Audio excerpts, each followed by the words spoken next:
Good afternoon, everybody. Welcome to the third session of the second day. My name is Laura Llewellyn. I'm curator of Early Italian Paintings at the National Gallery. It's my great pleasure to chair this session. Our first speaker is Giulia Sala de Vivo, who is a painting conservator at the Rice Museum. And today she will talk to us about two Tuscan Duecento painting fragments in the Rice Museum. Giulia, please.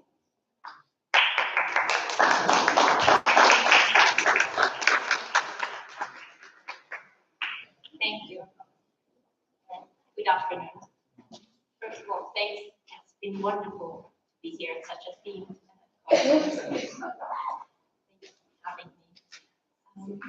I would like to start stressing that the results I'm presenting today are due to a collaborative effort with my co-authors, Francesca Gabrielli and Lisa Lone and Fredrik from the Rice Museum and Stephen de Meyer from the University of Antwerp.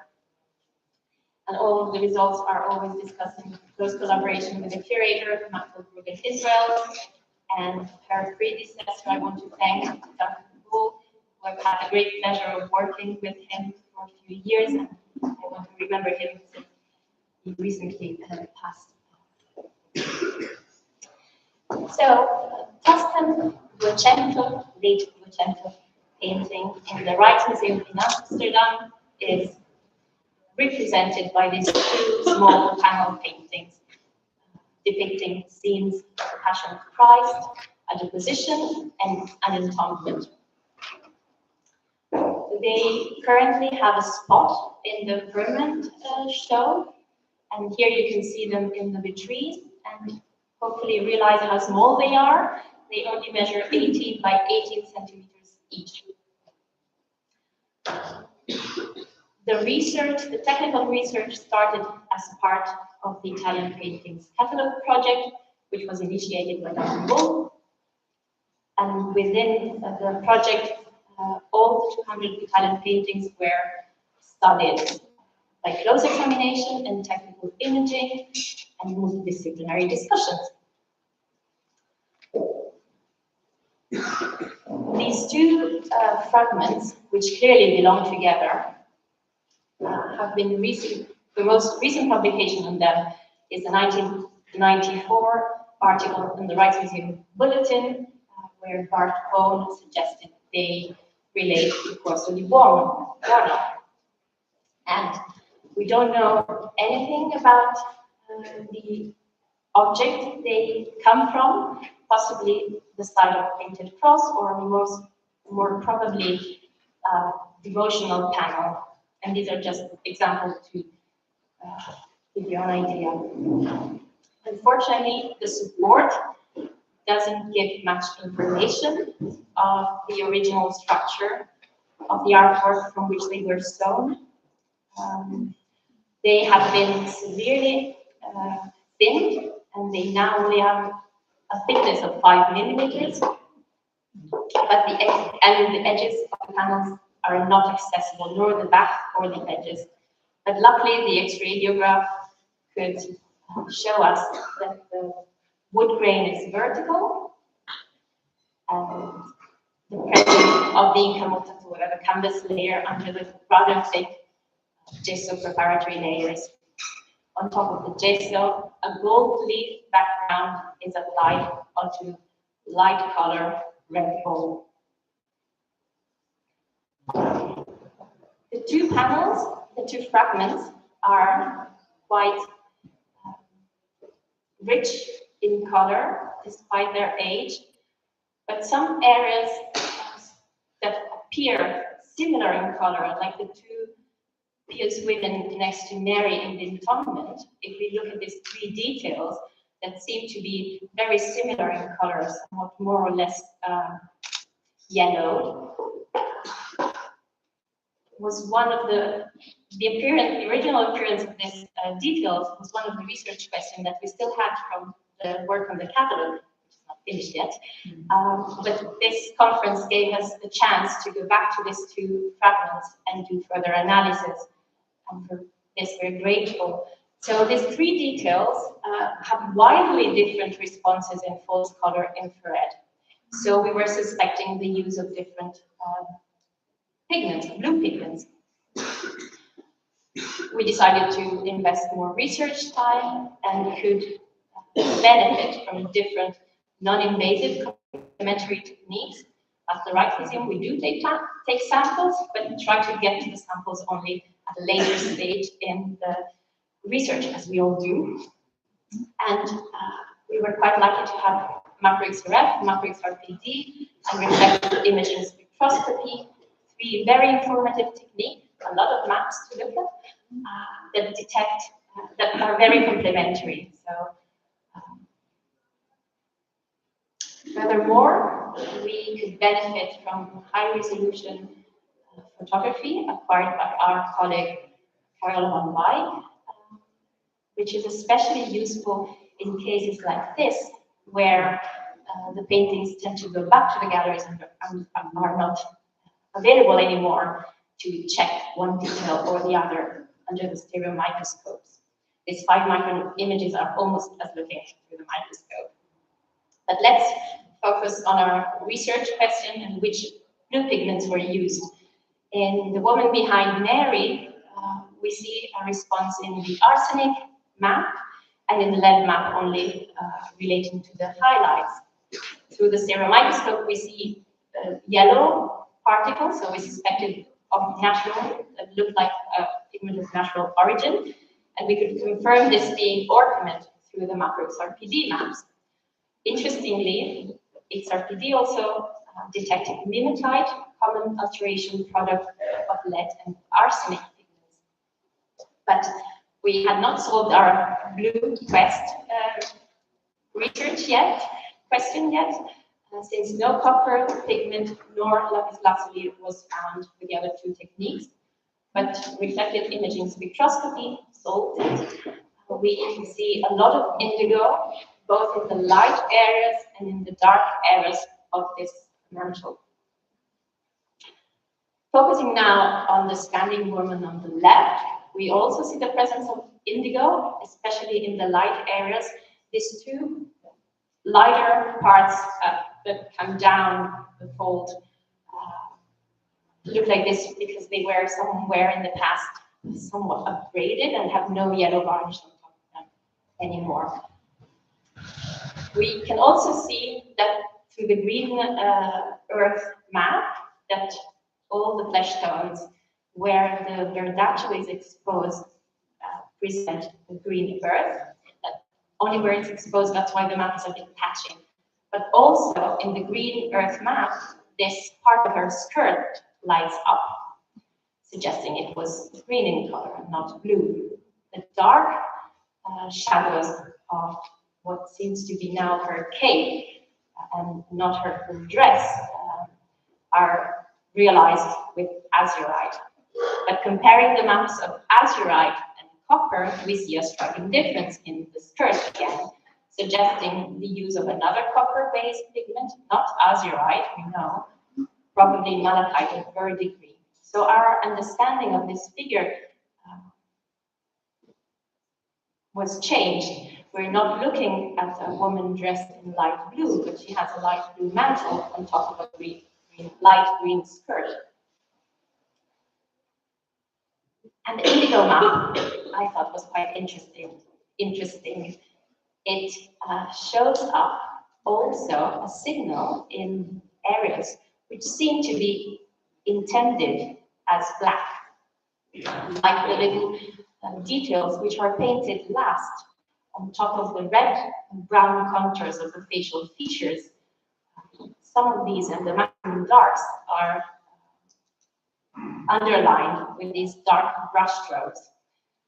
So I went back to the object and could see that in some of these details, where these are more thinly painted onto a white underlayer, we do in fact see that they were realized with blue indigo. We don't know if it's indigo or guapo actually at this point. And some other details are also painted in blue, which I thought were unexpected. For example, the wound on Christ's body, from which blood comes shouting out, dripping out. So we have a lot of indigo used both in mixture with lead white or as probably pure as to appear black. And we see from comparing the amount of light and dark indigo that some details like the ladder or the floor are painted in a dark indigo, and some like the contours of the cross light up, or the contours of the ladder light up in the light. So again, going back to the object, looking at, for example, the contours of the cross, which is painted with a copper-rich azurite, as we know from P3D. We realized that where we were picking up the signal of indigo around the azurite, we were actually looking at a little detail of exposed light indigo underlayer. So it seems that in these two fragments, all the color tones are built up with a rather complex two-layer build-up. And no exceptions are the red. In Mary's Magdalene, an underlayer of mercury, which is a marker for the pigment vermilion, is finished with a red lake. But if we focus on Magdalene's hair, you see that there's a white brushstroke here.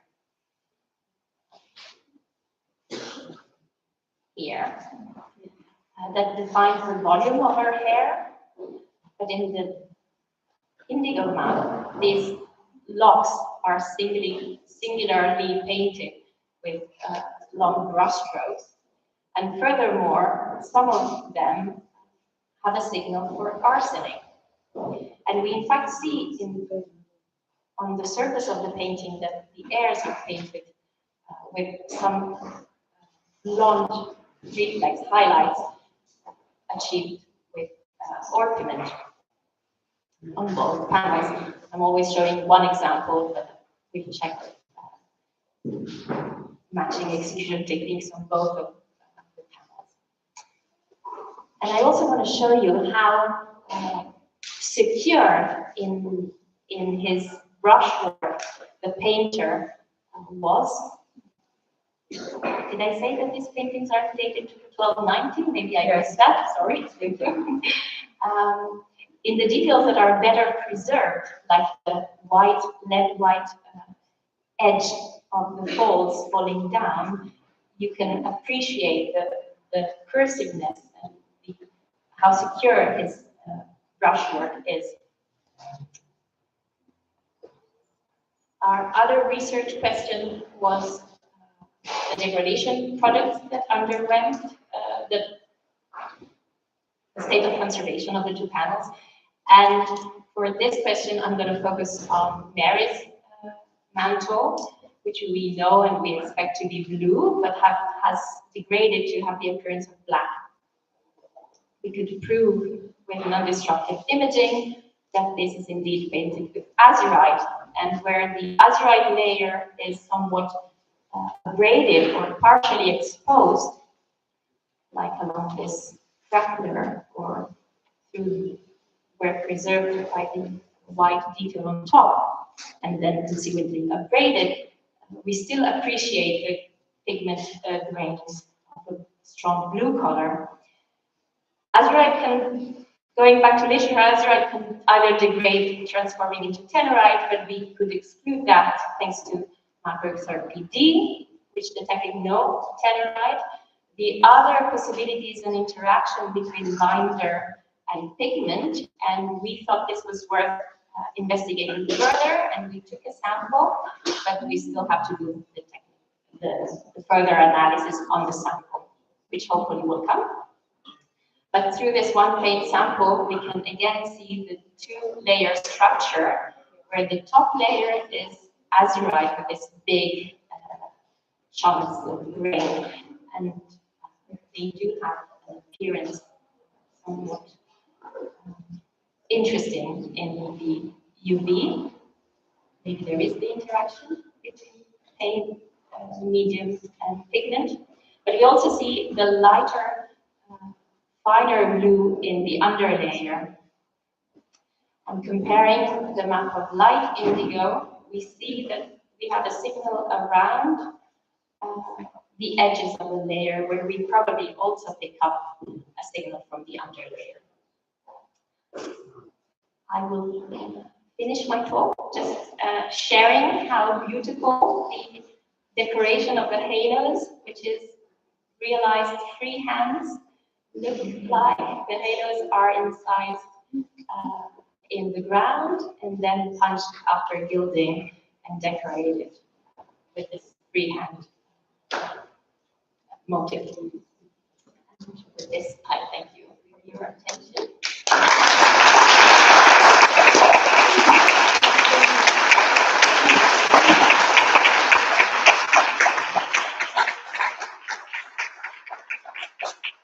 Thank you very much for your visual piece, if nothing else. Absolutely extraordinary. Does anyone have any questions? I feel like this talk is going to chime very well with talks to come. Sorry, in this cross section, The visitors online. first people online. Sorry, in this cross section, there is a bit, and under the first. We haven't confirmed it last week. So we know that the top layer is azurite from the non-destructive techniques, and we suspect the underlayer to be an indigo based underlayer, but we will confirm it on the cross sections with further analysis. Okay, thank you.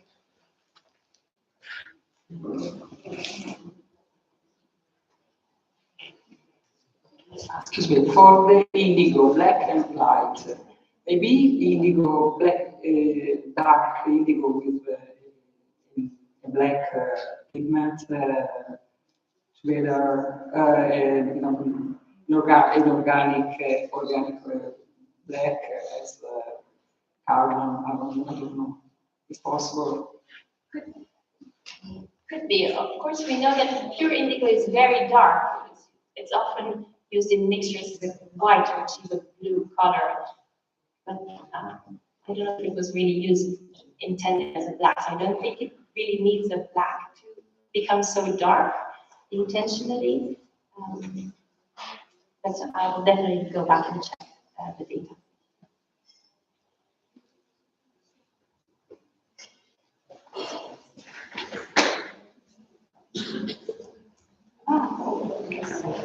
No, I was just wondering, what is the chemical difference between the dark and the light indigo that lets you distinguish that in the mapping?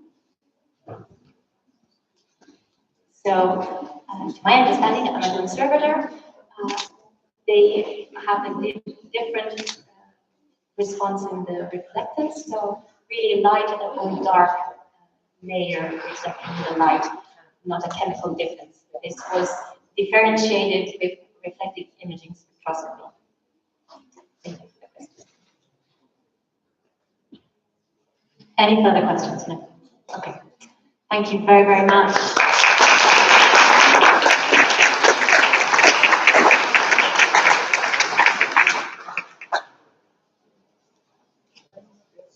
Our next speaker today is Christina Mandi, who is a conservator at the National Gallery. And she will talk to you today about our very own Margarito d'Arezzo.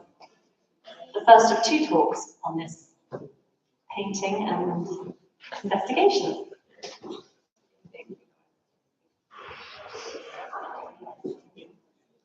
Yeah, can you all hear me okay?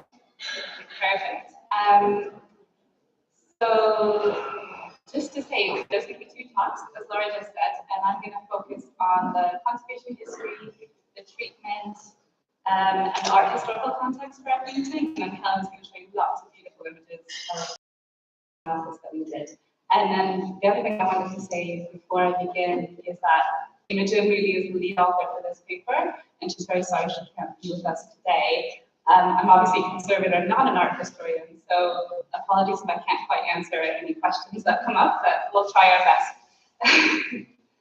And then the final thing I wanted to say to introduce is that we're really indebted to the work done by Gillian Gordon and Rachel Milland in their examination of on the National Gallery's Margarito panel, which can be found published in the Italian paintings before 1400 catalog. So, to properly begin, in 1857, the National Gallery purchased 22 early Italian paintings from the Florentine dealer Francesco Lombardi and his partner, the restorer Ugo Baldi. The National Gallery's first director, Sir Charles Eastlake, who was director from 1855 to 1865, justified the acquisition to his trustees by remarking that, quote, the unsightly specimens of Margarito and the earliest Tuscan painters were selected solely for their historical importance and as showing the rude beginnings from which Italian art slowly advanced to the period of Raphael and his contemporaries. So not very positive. The earliest among these paintings was Margarito di Arezzo's Virgin and Child Enthroned, with scenes of the Nativity and the lives of saints. The quote, unsightly appearance of Margarito's painting, however, was also due in part to later interventions, most likely at the hands of Ugo Baldi before its acquisition. While the painting still retains much of its 19th century restoration and degraded surface coating layers, a recent partial treatment and related analysis suggest a sophistication in painterly techniques painterly techniques beyond that previously afforded to Margarito. Oh, sorry. Margarito di Arezzo's Virgin and Child Enthroned was acquired by Lombardi and Baldi in the neighborhood of Arezzo sometime before 1845. Dillian Gordon connected it to a Margarito painting recorded by Vasari in the church of San Nicola in Arezzo and proposed a date of 1263 to 65 on account of the narrative scenes being closely related to the text of the Legenda Aurea dated from 1260 to 63. Like Margarito's piano painting for Santa Maria del Vertighe, it is a docile or altarpiece, and it is made up of 3 horizontal boards. The engaged frame and main panel were prepared together with fabric and gesso layers, which you can see here in a detail from the next radiograph, and also a detail of the during cleaning of the frame. Then the majority of the work was gilded, but the figures, scenes, and borders were left ungilded. And this gilding was applied directly to the ground without a fulminate or bowl, like we've heard was also used in the Washington and Vertighe panels. The last major treatment of the painting probably occurred when it was in the Lombardi-Baldi collection, when in addition to restoration of the whole painting really, and overpainting of this border, which I'll just highlight here, the entire frame was, the original gilding was removed, and it was replaced with this very solid, unbroken gold. And in addition to that, they used a red filament, a red bowl. And just as an aside, Baldi's work as an artisan and an agent is the subject of ongoing research by Matteo Verana. The regilding of the frame may have been intended as a way to refresh the painting, or further emphasize the abraded condition of the gold on the rest of the painting. Other damages to the background were also regilded at this time, so I'll just highlight this area, for example, which was extensively damaged, with no attempt made to match the condition of the surrounding areas. The use of a red filament imbued a warmth to the new gold that contrasted with the original gold on the panel.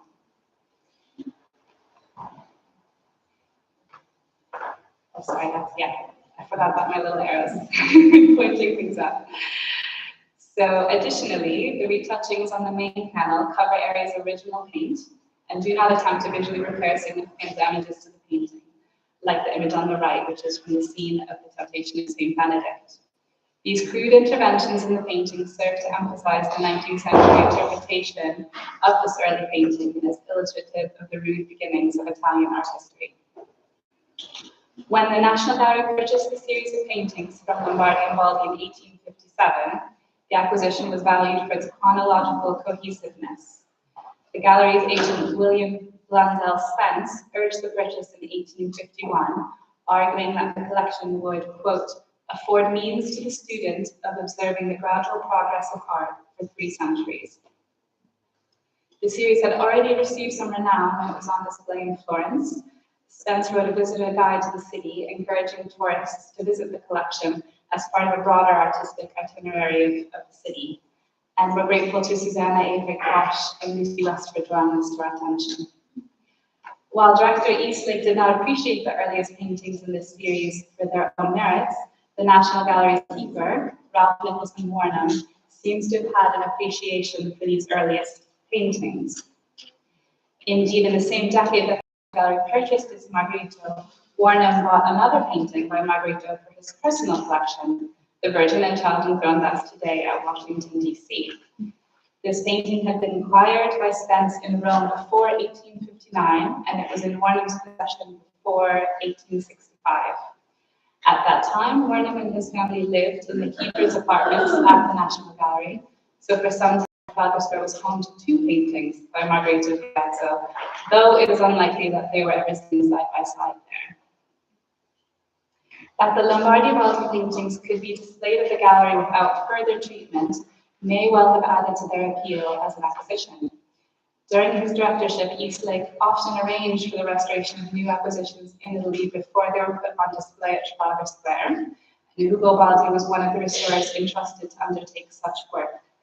These works present notable adjustments in common with each other, as well as documented treatments that Baldi undertook for the gallery. The restoration of the earliest paintings in this group, Margarito's Virgin and Child and Segna di Bonaventura's Crucifix, exhibit significant interventions in the painting's gilded and frames, as well as adjustments to the painted surfaces. Like the Margarito, the entire frame of Segna's Crucifix has been regilded, an adjustment that mistakenly corrects the overlap of Christ's red leg with the apron, just here, and gilded edge, which is intended to bring Christ's body beyond the picture frame. This treatment privileges visual cohesion over original detail and deliberately simplifies the painter's intentions. And both interventions, we would argue, serve to downplay the work's sophistication and try and sort of have them as representative of these rude beginnings of Italian paintings. So from 2020 to 2022, the National Gallery undertook a treatment to remove and replace the regilding on the frame and localize areas in the background of Virgin and Child Enthroned with a new reversible gilding campaign applied in a way more in keeping with the age and condition of the rest of the painting. The goal was to recover a sense of aesthetic unity between the painting and its framing elements. Just as the 19th century restoration was a subjective decision to refresh the frame with solid regilding, this 21st century decision was also a subjective choice to update past restoration to a state that is more respectful with the preservation of the rest of the painting and informed by comparison with contemporary works. And I have it labeled here, but just to explain, underneath the gold was this red bowl and two layers of quite substantial filling material. And this is the original gesso, quite damaged, as you can see from the painting. Examination of the painting and treatment of the frame also revealed that the red and black painted border running between the painting and the frame was entirely overpainted with a dull reddish-brown color. Investigation reveals that the original paint layers underneath were in fair condition, and as you can see in this cross-section, at least taken by Helen, at least one varnish layer separated the original paint from the restoration.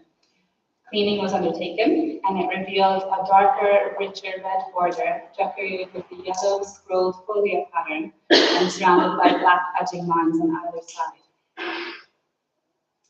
This is comparable to decoration in contemporary works, like the Madonna and Child Emperor attributed to Guido da Siena, which you saw earlier in Ruth's talk, which is at the Galleria dell'Accademia in Florence. These fine scrolling designs bear some comparison with the fine white highlights found in contemporary miniatures. And as you heard yesterday in Rebecca Corey's talk, 13th century Arezzo was a thriving center for manuscript illumination. Technical analysis and close examination also determined that the originally red and now discolored border, pointed out here, the bottom section of the faint rectangular outline surrounding the Virgin and Child was entirely unoriginal, with no indication of any original border underneath. Therefore, this small section of retouching was removed, allowing for a better appreciation of the marble dais, which started under the Madonna's curling hem and continues to the painted frame border, drawing attention to the position of the Madonna's feet resting on this figurative stone. So here then is the full painting after its partial treatment. Margarito's presentation of the Madonna's throne and her feet resting directly on a marble dais is unusual for its time. Contemporary works often present enthroned figures resting their feet on cushions, footstools, or elaborate steps built into the structure of the throne itself. Steps were a feature of the throne of Solomon, which was described as reached by 6 steps with lions on either side. Margarito included these lions in the London and verticale panels, thus aligning these thrones with the Sera Sapiente. However, most of Margarito's surviving images of the Madonna present her seated upon a throne that rests upon a stone slab or step.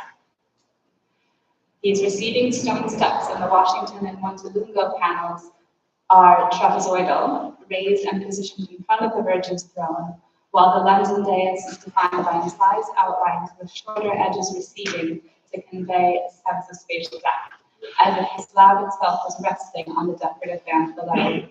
But this is an effect that's also achieved in the vertical panel. The stone surfaces of the London and Washington works are painted to give the appearance of marble. The London dais is painted to convey a pink or orange marble, rippled with green and yellow veins. And as you saw yesterday, the Washington dais has beautiful orange lines to mimic a quartz-like stone. What did Margarito intend to convey with this close attention to figurative ledges that support the Madonna on her throne and, crucially, directly support her feet? Margarito paid careful attention to the decoration of his Madonna's shoes, which are invariably red, sometimes beautifully patterned, and rest prominently on the stone dais or step. The stone dais where the Virgin rests her feet is a liminal space between a heavenly realm and the decorative border. This area is given further significance by the position of the artist's signature within these areas. Indeed, as Joanna Cannon has pointed out, Margarito sometimes positions the Virgin's foot pointing at the name of the city of Arezzo itself, and that's certainly the case in the Montelungo and Washington Madonnas. Margarito's choice of the Sera Sapiente also aligns his work with precedents emerging polychrome sculpture, as we saw yesterday, such as the celebrated Madonna in Berlin, signed by Presbyter Martinez and dated 1199, or the Madonna today in the Cathedral of Arezzo.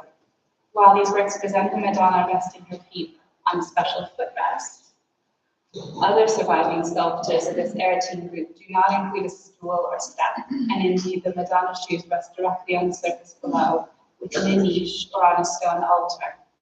But we cannot know that these sculptures did not originally have stools or steps that they had lost during later interventions. It would nonetheless seem that Margarito's painted images of the Madonna, whose feet and throne touch a fictive surface, recall these sculptures. And this is something that Patricia Simmons explored in detail during her talk yesterday.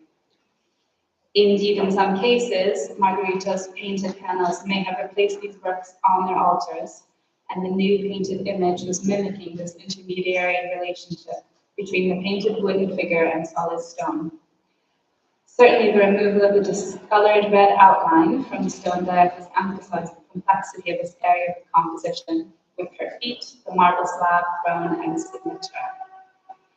As will be elaborated by my colleague Helen in the next paper, macro XRF scanning has further illuminated the complex details and patterns that Margarito used in this work. This includes a fleur-de-lis device found on the Virgin's gown in the London panel, as well as foliate lily-like details in the ornamental bands that divide the narrative register and define the mandorla. As we heard from Joanna and John in Washington, this fleur-de-lis shape is contained within a leaf decoration on their Virgin's shoe, a detail that's no longer visible, well actually now is visible, I should say, after cleaning to the naked eye. These forms match the distinctive fleur-de-lis ornamental cusps atop the crowns worn by Margarito's Madonnas. Dillian Gordon noted that the inverted V shape of this crown may be intended to evoke Cottonian or Germanic imperial crowns, such as that worn by Emperor St. Henry. and Sonia Chiodo proposed that these crowns can be connected to the Aretine diocese political loyalties during the bishopric of Guglielmo del Ubertini, who was alive when Margarito was active. However, these fleur-de-lis cornets also have a precedent in Arezzo before this period. In the lunette on the facade of Piedi, signed by the sculptor Marchio and dated to 1216, the Virgin wears a crown with fleur-de-lis and hanging jewels. The Adoration of the Magi bas-relief set into the west wall of the Piedi, also generally given to Marchio, again uses the fleur-de-lis cusps to decorate the Virgin's crown, while a vase of lilies rests under the throne, reinforcing their significance as symbols of her purity, as well as any political allegiances. These representations of the Virgin are evidence of a local iconography that, when Margarito was working, would have spoken as much about Aretine local identity as Ghibelline allegiances. Indeed, surviving textiles from the Aretine territories attest to this utilization of a fleur-de-lis motif more broadly, which Paolo Rafice explored yesterday. The design on the Washington Madonna's red shoe is also found in the scapula of Gregory X, and between heraldic devices on the cushion of St. Francis. In Margarito's work, these patterns provide cohesion between the Virgin's crown, her attire, and the decoration of the painting as a whole. To conclude, since Margarito di Arezzo's Virgin and Child Enthroned arrived at the National Gallery in 1857, it has been appreciated as one of the earliest paintings in our collection. Indeed, it was only supplanted as the gallery's earliest painting in 1999 with the acquisition of the diptych by the master of the Borgo crucifix. Until the painting's treatment in 2020, however, it retained all of its unsightly old painting gilding, which had the effect of presenting Margarito as a crude and primitive artist. The recent treatment and investigation of the National Gallery's painting has helped further illuminate our understanding of his talents and his interests as a painter. When Margarito was working, Aretine art already held a distinct identity, most notably in the monumental reliefs and the wooden sculptures produced by artists in the first half of the 13th century. And the 1250s and 60s saw Arezzo emerge as a significant center for illuminated manuscript production and scholarly thought. The present investigations have shed light on Margarito's attention to decorative details, materials, and iconography, underlining his sophisticated engagement with the visual culture of his native city of Arezzo and beyond. This treatment, technical study, and reassessment have reevaluated this painting as a more complex, sophisticated, and detailed work of art from the 13th century than it was initially deemed at its acquisition. Thank you so much for listening, and we'd also like to thank everyone involved.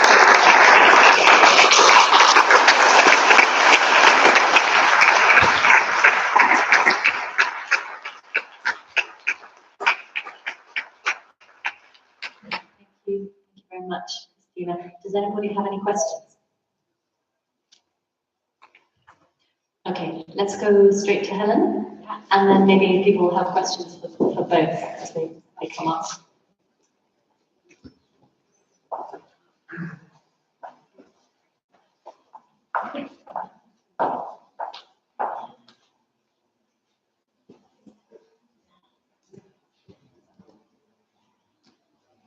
So we're sticking with the National Gallery's Margarito. Helen Howard is a senior scientist at the National Gallery, and she's going to be talking to us about new discoveries using a multi-analytical approach. Thank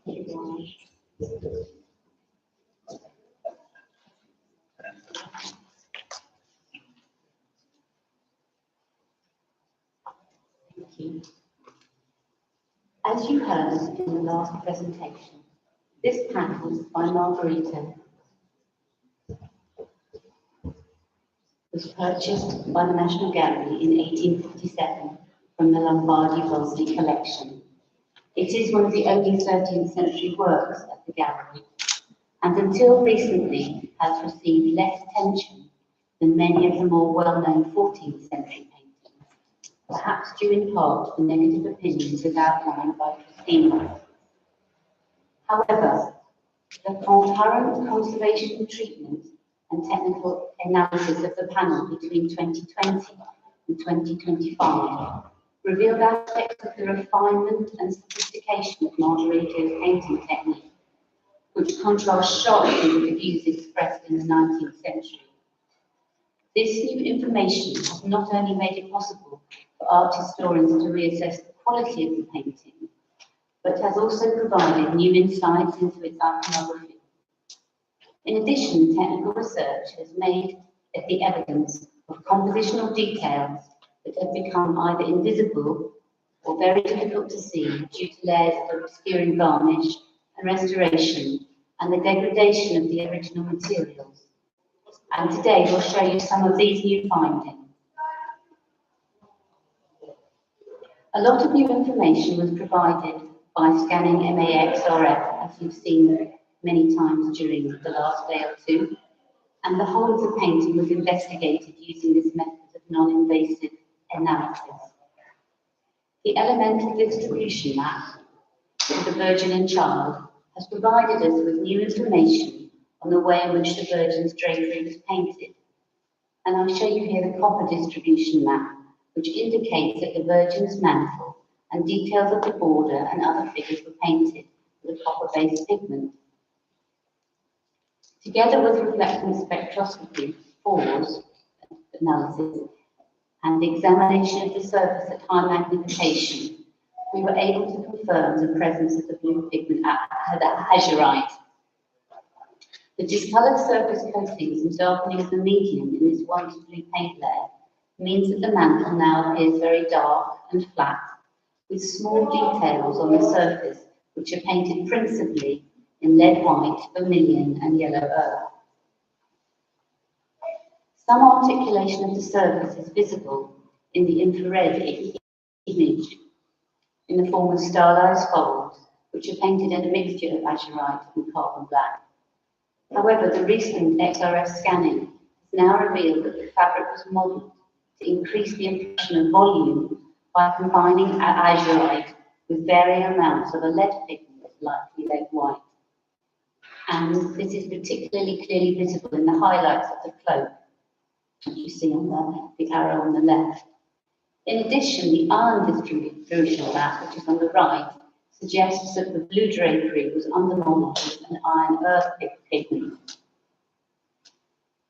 And it would be very good to reassess our painting if we were ever able to clean it, to see how the iron earth that's beneath the azurite might form some sort of colour change, as has been shown by the cleaning of the Washington work. Ours will have to wait and see. It's also clear that when setting out the mantle, Margarito left a reserve for the painting of the Christ child, including an arm and hand, though not for the raised fingers, which are painted on top of the drapery. The reserve, which is shows how the planning and painting process was to proceed, is visible in the copper map, and while the detailed examination of the paint surface shows the fingers painted on top of the blue drapery. We were tremendously excited to see the pattern on the original red border next to the frame, revealed when the thick red overpaint was removed during the conservation treatment. The observation of the surface at high magnification showed that the foliate decoration was painted in a strongly coloured yellow, and that over this was a semi-translucent yellow layer containing some bright yellow particles. To further investigate this, a tiny sample was taken through the yellow design and a cross-section prepared. The lower layer has the characteristic appearance of orpiment, and SEN-EDS analysis confirmed the presence of this yellow pigment and arsenic sulfide. However, the identity of the translucent yellowish layer over the orpiment was a little more difficult to ascertain. In UV, it's clear that this layer contains particles, including a few of orpiment, so it's probably a paint or glaze rather than a discoloured varnish, and was perhaps originally applied to provide effects of shading or modelling to the pattern. FTIR analysis confirmed that protein was present in both the upper and lower layers, presumably from an egg tempera binder, again suggesting that the upper layer is a paint or glaze rather than a discoloured varnish. SEM EDX analysis of this upper layer indicated the presence of calcium, sulfur, and a little potassium, but no aluminium. So what is it? Initial thoughts settled on a translucent yellow lake pigment. But if this was the case, what was the substrate of the lake? Perhaps a locally available white material such as calcium sulfate. However, FTIR analysis excluded the presence of either calcium sulfate or indeed chalk. So a small amount of the unmounted fragment was sent for XRD analysis at the Natural History Museum, and they confirmed that the major constituent of the upper layer was syngenite, a complex double sulfate salt containing potassium and calcium.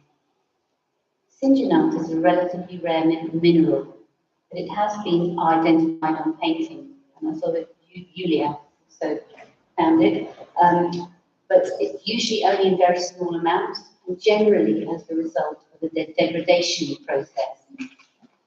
However, our working hypothesis is that the syngenite here could be the substrate for a yellow organic pigment, so a type of lake. XRF scanning was able to detect arsenic in other areas of the painting. These show white in the arsenic distribution map for the central area of the painting. The border design painted in ornament is clearly visible at the top of the image. The map shows that an arsenic-containing pigment like the ornament was also used in other areas, for example in the design on the mandorla around the Virgin. In these areas, the ornament has degraded and is now scarcely visible to the naked eye. At high magnification, some traces of a very pale yellow paint, which contain the degraded ornament, can be observed.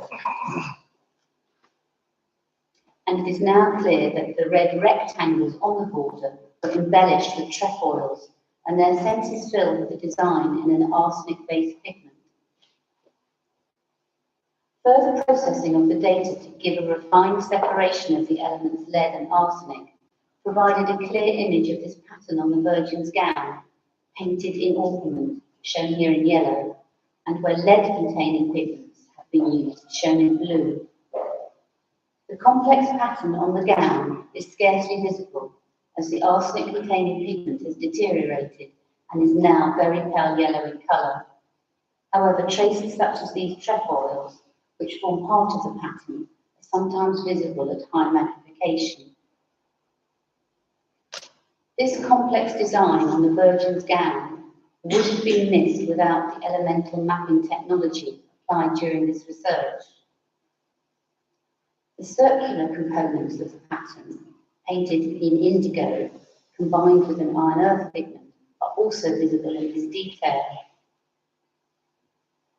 The iron distribution map on the right shows that the circular motif across the whole gown, and the detail in the centre shows the dark circle, which was probably intended to be a purple colour. The final modelling of the fabric was achieved by the application of a red lake glaze on top of all of these other layers, applied more thickly in areas to define the depth of the folds of the gown. A tiny sample was taken from one of the folds, and this shows the red lake glaze applied in a layer about 20 microns thick over the much thinner vermilion paint.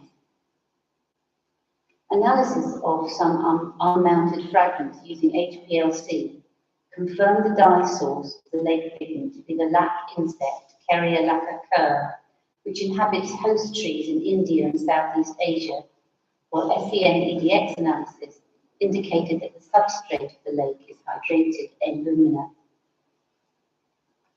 The Price Charles drapery appears a rather dark yellow-brown colour with dark cuffs and neck binding, with stylized folds painted in a muted red to articulate the surface. This appearance contrasts sharply with the brilliant, almost luminous yellow drapery in the Washington painting, and I show a picture here before the present cleaning. XRF scanning confirmed that although the dull yellow layer contains an iron earth pigment, arsenic is also present. In the map on the left, it shows where the arsenic-containing pigment is concentrated around the perimeter of the Christchurch Road and just above the Virgin's right hand. A tiny sample taken through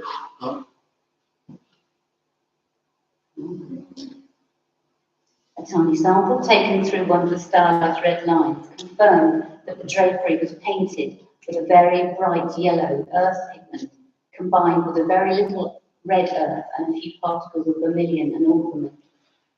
A layer of repaint, probably applied to strengthen the linear detail, is visible on the surface, again applied over a layer of varnish.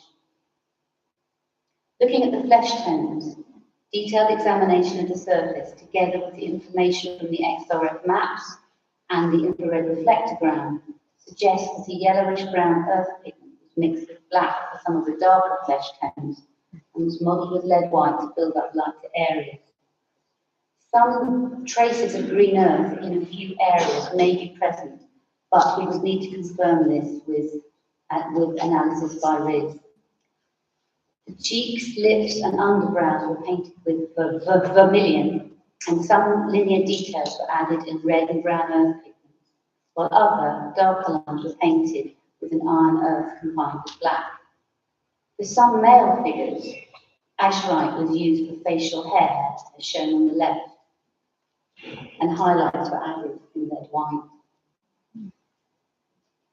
In the past, scholars have described the borders as flat, graphic and two-dimensional, but the current examination has shown that they are far more detailed and three-dimensional than previously thought. We showed this in the newly uncovered red border, where the yellow foliate design was glazed to produce effects of modelling. We've also found a degree of modelling on the mandorla and horizontal borders, where the foliate motifs were made up of three tones: a wider pale green mid-tone with narrower lines for a white highlight and a darker green shadow applied on either side. These dark green shadows are now quite difficult to see, but are clarified by the width of the leaf-like areas in the copper map. This demonstrates the degree to which the current appearance of the pattern is limited by the historic treatments of the panel and changes of the original paint layers. Throughout the painting, the XRF mapping has revealed new details, as in this scene where the copper map highlights modelling of the body of the dragon, modelling in the foreground, and the outline of St. Margaret being eaten by the dragon and emerging unscathed. Another previously unexplored detail is the Christ child in this scene of the Nativity. The level of detail in this tiny and rather damaged face is extraordinary and includes an azurite blue circle around the head inside the halo, likely related to the beautifully striped fabric wrapping his body. Deeper in the cave, above the heads of the animals, we can also see fragments of a star in normal light.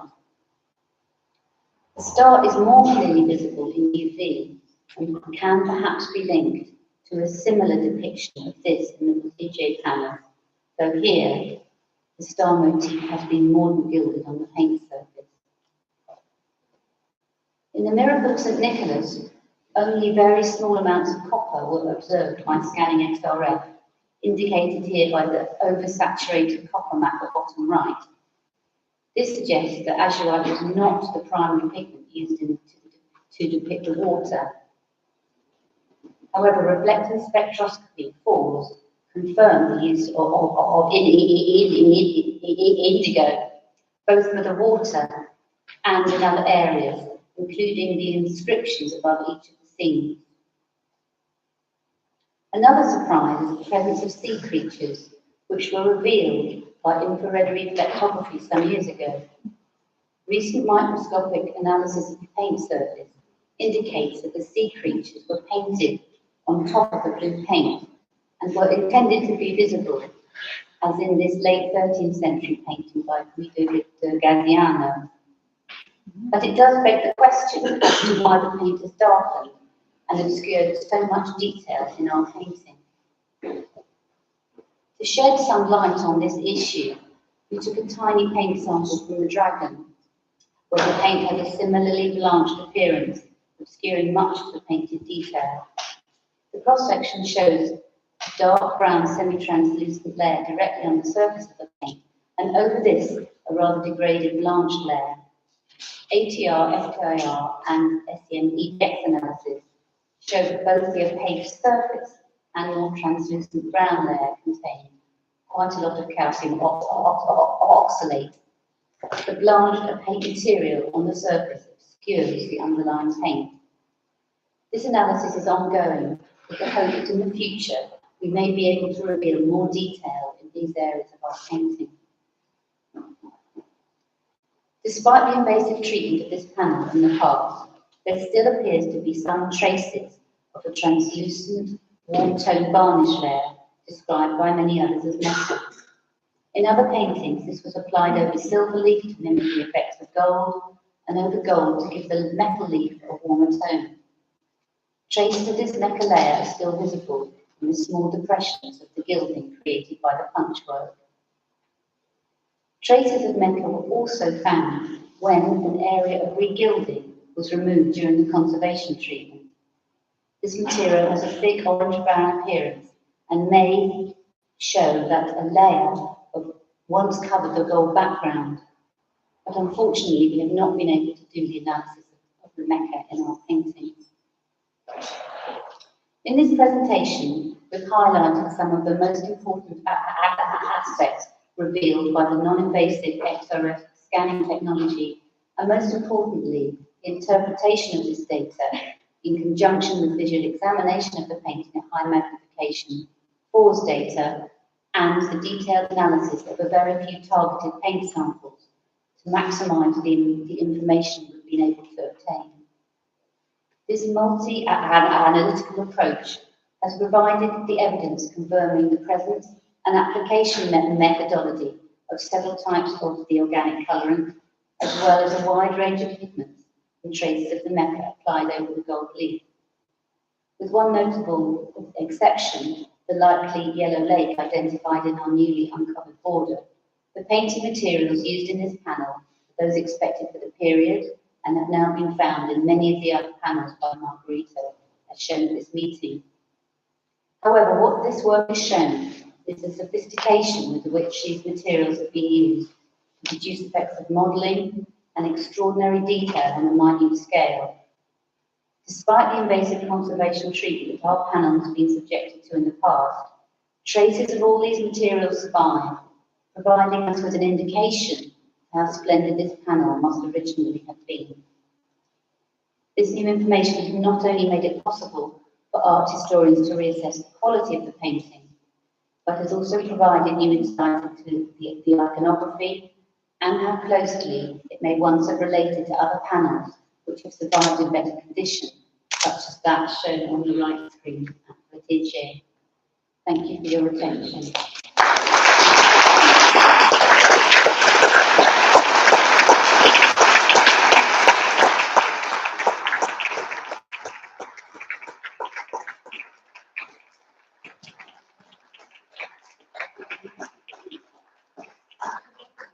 Thank you very, very much, Helen. Does anybody have any questions for Helen? I don't have any questions.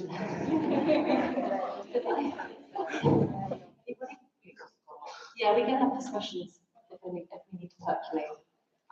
Okay, fantastic. Oh, sorry, there's a question at the back. Helen, back. Sorry, could you approach or you repeat the question?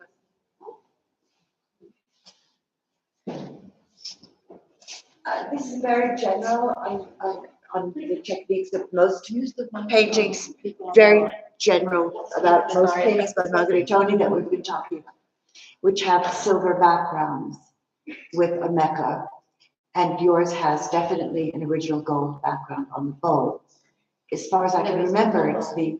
There's no bowl. I'm sorry, on the gesso. on the gesso preparation.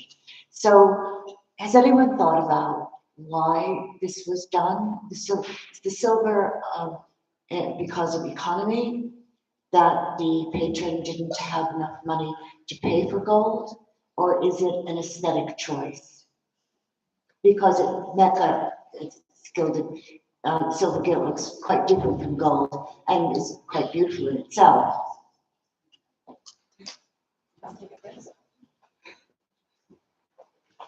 Yes, ours is definitely gold leaf without gold.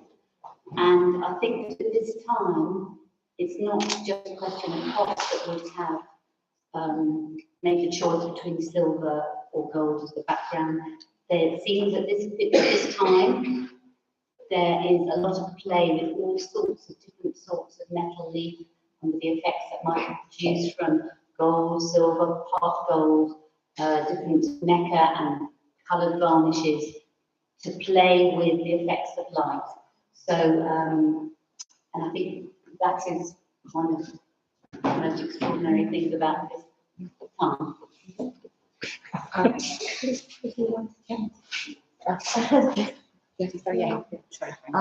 Yes, I've seen this in many 14th century paintings, where there's a deliberate use of laminate gold and silver gilt and different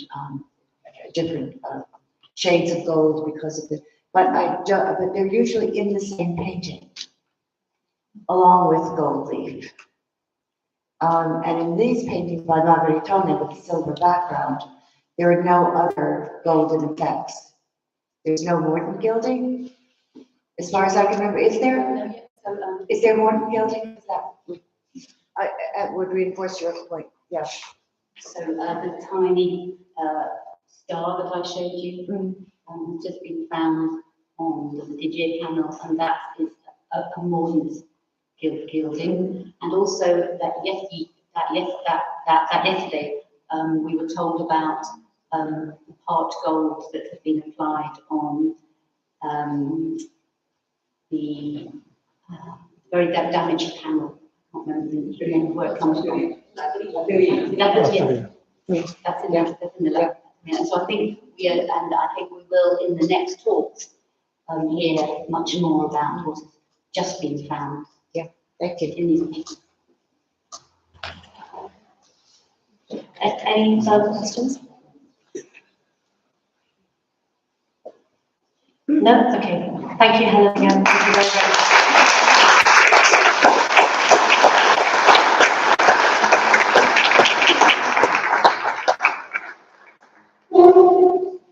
Our final talk of this session is going to be given by Lucia Biondi, who is an independent restorer. She works on paintings from a whole cross-section history from the 13th to the 20th century. And independent researcher Gianluca Polli, who is also teaching at the University of Udine.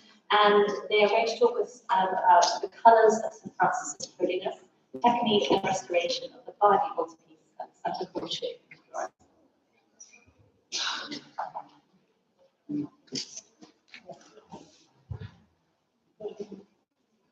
First, we talk about the dating and historical context of the painting.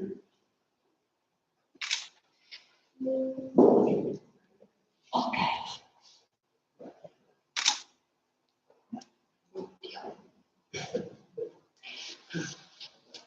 The issue of dating the painting has been the subject of much debate in the past. Recently, based on iconography and above all on a geographic text narrating the life of Francis, Father Pietro Maravesi dated the work after 1253, based on the post-mortem miracle of the sailor saved from shipwreck, mentioned in Tommaso da Celano's Trattato dei Miracoli of 1253, in stark contrast to Chiara Fugoni, convinced that the date is around 1240, because the reference text is only the first life of Tommaso da Celano of 1229. Recently, based on the style, Sono Chiodo has also suggested a date around the mid-13th century. The painting would therefore have been made for Santa Croce No. 2, built between 1252 and 1267, predating the current basilica. Sonia Chiodo believes that the author is the young Coppo di Marcovaldo, as in the past Boscovich, Bellosi, and later Tartuferi. Chiodo also emphasizes the connection between the Master of the Cross number 434 in the Uffizi and the young Coppo.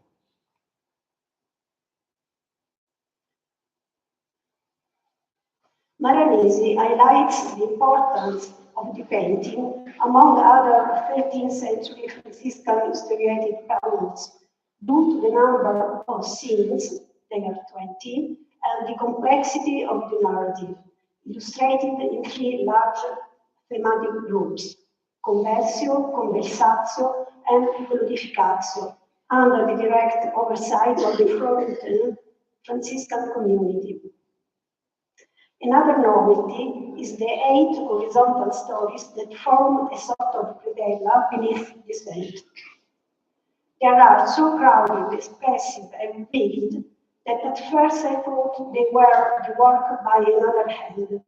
In reality, my colleagues found no technical evidence to support this hypothesis, only the smaller format and the miraculous episodes from the life of Francis justify the intriguing idea.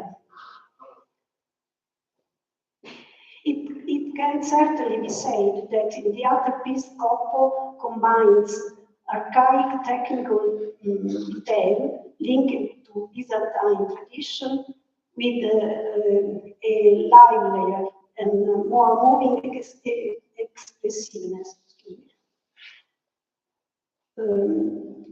Talking about the conservation history, we don't know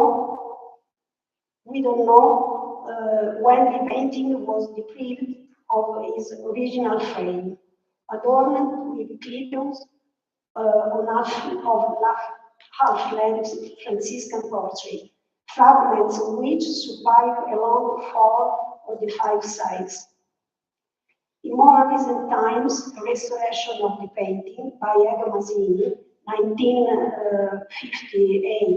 1958-1960, has been documented. During this restoration, the painting, terribly darkened by an oil-based varnish, was cleaned. Here you can see a small area of the varnish.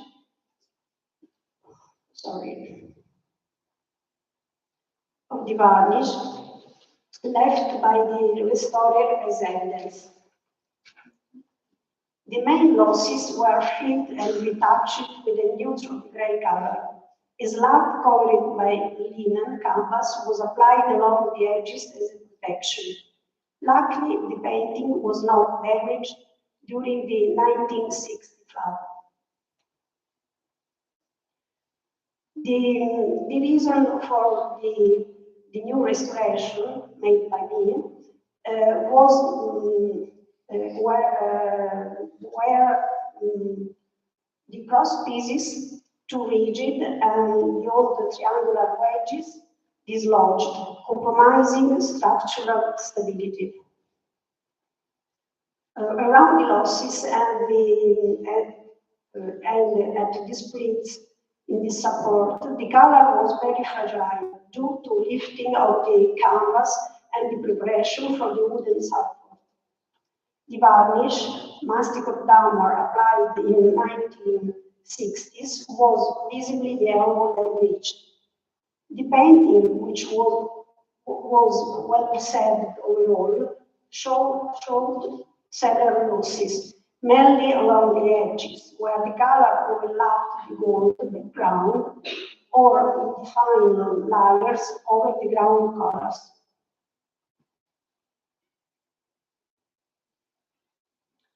Here you can see some two details of cleaning and retouching during the restoration.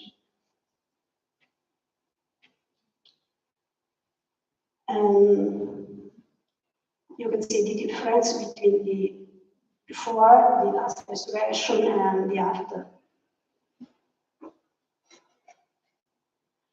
Speaking about technique and materials, I start from the support. The panel is composed of 5 butt-joined poplar planks with towels. The support is approximately 4 centimeters thick.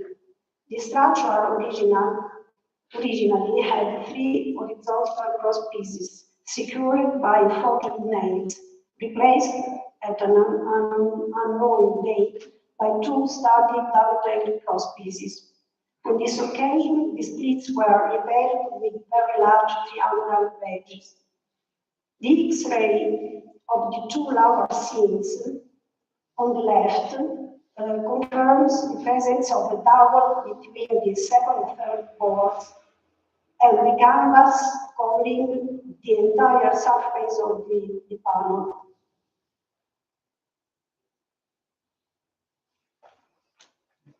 The preparation, gesso and glue, with at least 3 layers visible in the stratigraphic sections, the upper one being very finely ground and smooth.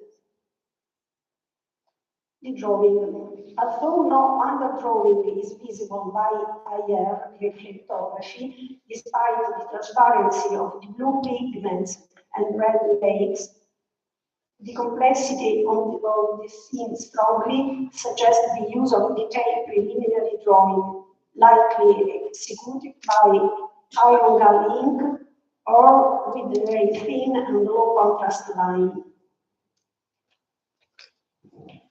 Incisions, extremely fine and often aided by ruler or compass, delineate architectural lines, framing elements, and clips. Curiously, the hollows are not consistently incised across the scenes.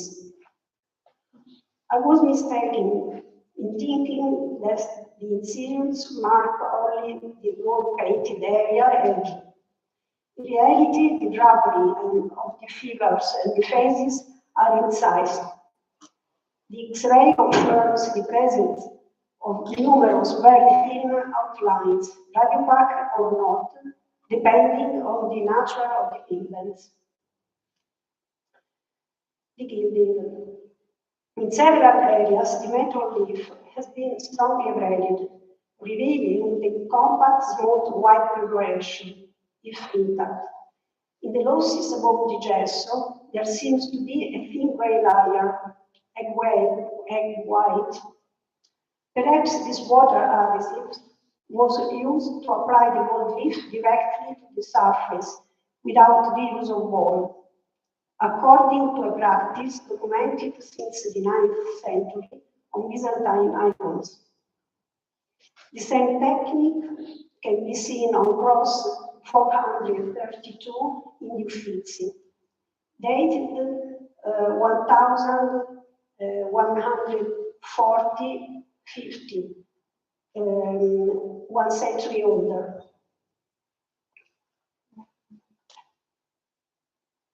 Sorry.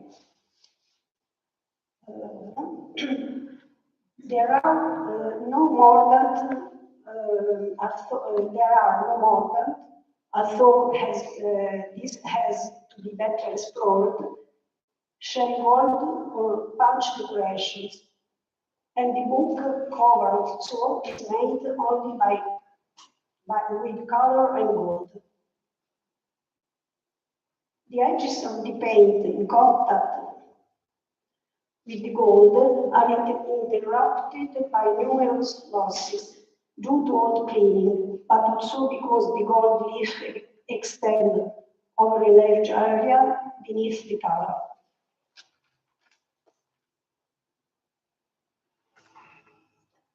the painting. The medium is most likely a tempera. Modeling achieved through superimposition of layers to build light and shadow. This method is also evident in the rendering of the flesh tones, created as brown with green Byzantine proplasma, based on ochre art and green art, with highlights in white lead, anatomical details with black lines and small touches of vermilion. The flesh tones of Francis standing, which are lighter even to naked eye, are achieved by adding to the priming lead-tin yellow. The palette appears rather rich and includes high-quality pigments, such as ultramarine. They have been carefully ground, sometimes so finely that they resemble lakes, as in the case of green art. Two questions remain mysterious. The blue ground revealed by small losses in correspondence with the Francis gold, and the white layer, for the same reason, is visible under the flesh tone of St. Francis' feet in this scene where he renounces his shoes. As a result, the flesh tone here is different from that of all the other figures. There is no trace of green art, but a yellow, rather yellow ochre and vermilion. May these anomalies reflect symbolic intentions connected to the Franciscan habit?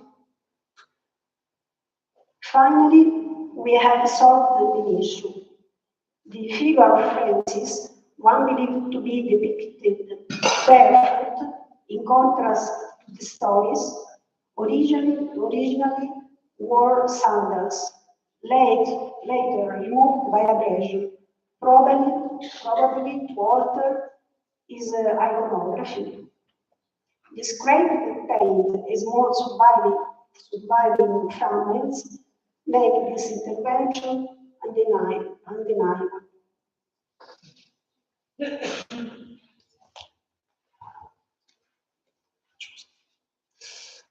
So, good afternoon. First of all, it's a pleasure to be here, and it was an immense joy when 10 years ago Lucia Biondi proposed me to study this work because of its immense beauty and strong spirituality. Sometimes we forget this, or think, because we are involved in many things, but we all here are really lucky studying, restoring, and so on, working on such rare and marvelous pieces, so romantic. Wow. Together with my colleague Maria Letizia, chemist of the European University, we carried out mainly non-invasive exams, including visible imaging, infrared imaging, to different complementary bands up to 1.7 microns. First, exploring infrared microphotographs, digital microscopy, and microscopy and reflectance spectroscopy in the visible and the infrared bands, and XRF on about 100 measurement points. We could obtain 6 microsamples to mount cross sections and study proper exams. Including microraman. They were detached from the edges of the old restoration fillings made by Masini that started detaching from the painting film. So they were not the very best samples, but in any case, they were interesting in any case. So upper, lower part, okay. Something about the graphic construction, and Lucia told you something. I go quick and I want to show you this detail, the lower right scene.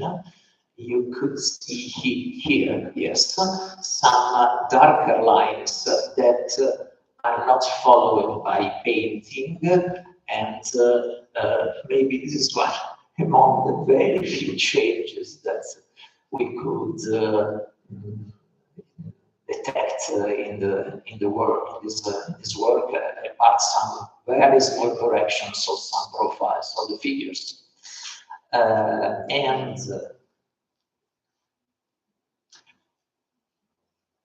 many of the pigments become completely or largely transparent to infrared radiation in different bands.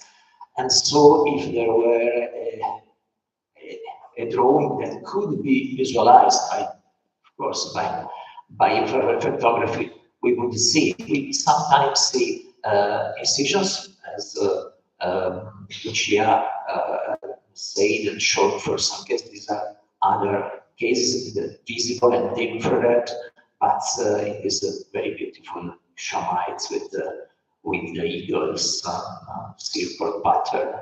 And then we see, for example, here behind this lapislazuli blue, that there are very, very thin line corresponding to incisions made probably with a tip, but not an inked one, you can say. That's only incised with the stylus. Did this kind of underdrawing follow a previous underdrawing, a previous drawing? We don't know, of course, unfortunately. Also for Margarito, I think, for many others. In any case, I wanted also to show you these very beautiful details here also, no? In this green earth, mainly constituting this row, and you see very, very thin incisions. Or here, where there is a superficial lacuna, or here in, of course, X-rays. Okay, not everywhere, not always. So it's interesting also the matching of different exams. Okay, sometimes we see these very thin lines that could seem incisions, but they are painted with a very like a miniaturist, and perhaps they were the first choice, the first idea of the folds of this tablecloth, and they completely disappeared, as you see, and in this case they were made probably with red lake. Okay, or here other small instances, and so we have to suspect, to affirm, to state that a large part of what we see was done freehand also. Like here, for example, I mean, all these folds here didn't need another drawing at all for a skilled painter, as our painter, Coppo di Marcovaldo, is supposed to be. So blue areas about pigments, ultraviolet blue, we perfectly see the spectra in reflector spectroscopy, and okay. So all the blue that we see are made with lapis lazuli, no trace of copper, never ever, no trace of azurite, for example. Also no copper in the greens, as we will see. You see also the first coloring for what happens of the reds. There are a few red hues, which are the one, of course, we didn't have the fortune to do mapping 10 years ago, and okay, so it's quite sad, but okay, that's it. In any case, a lot of information. No, in fact, it was 10 years ago. Okay, so ultramarine blue, for example, and the indigo distribution, and we see, for example, that in the points 4 and 3 of the upper scene, we see that there is a sort of shift of the band, of the absorbance band of ultramarine blue up to the absorption band of indigo. So it should be better investigated. So we can suspect both the pigments used there, but we don't know which kind of use. It will take more in-depth exams. Then I wanted to show you here the use of indigo in other very dark blue areas, really few ones, where it was used almost without lead white, except for the highlights. And the bands are very clear, and also there's some shift of the bands in some cases. Okay, and I want to show you how we see them magnifying these areas, and we see it's very dark, almost green, a deep blue green hue, or here also. We are sure it wasn't another layer, it is the external layer, so nothing was lost here. We don't know why the painter wants. He precisely decided to make almost all the dark blue with indigo instead of lapis lazuli. That's also curious because he used a lot of lapis lazuli, so it couldn't have been a problem of money. And I wanted to show you where indigo is also used. It is used in green areas, not in all green areas, but in some of them. And in particular, you see soil, the ground, where he puts yellow ochre together with indigo to reach this, I can say, this kind of musk blue particular tone, while in the buildings he mixes green art with indigo, as we see also in cross sections. And here. And this is green art used together with indigo. And here also you see in a lighter place where indigo seems to be almost a glazing over. This is green art alone, which can constitute a very brilliant, very nice, it seems a glaze of verde grease or green lake, but it isn't.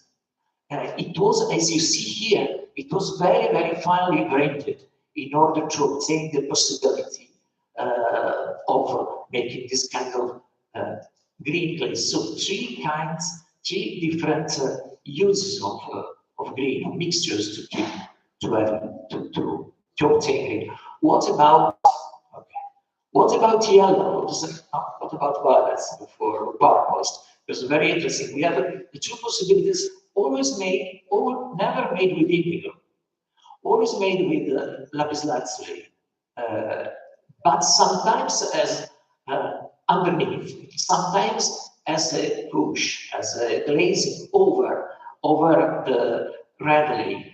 And the red lake is a coach-derived one. We see very clearly the absorbance bands, and also when alone, of course, better when alone, but also when they're mixed with, or mixed all together, we can say, or layered over or behind lapis lazuli.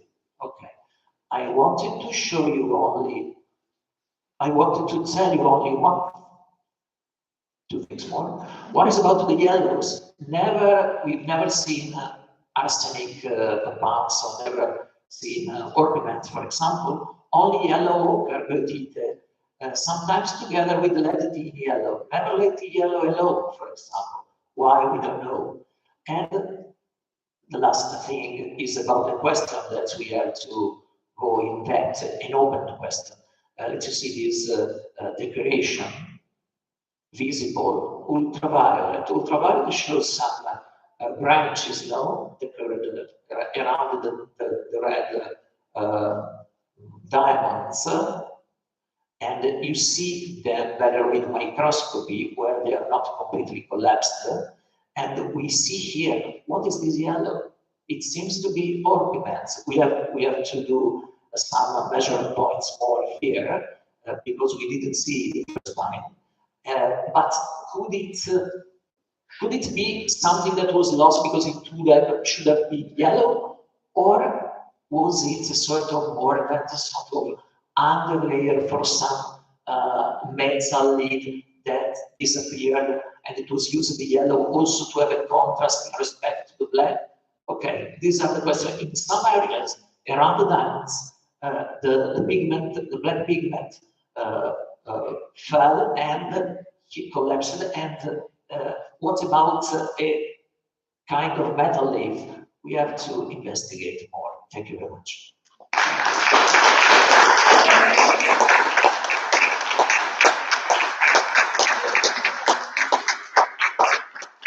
Thank you both very, very much. Any questions? I have a question.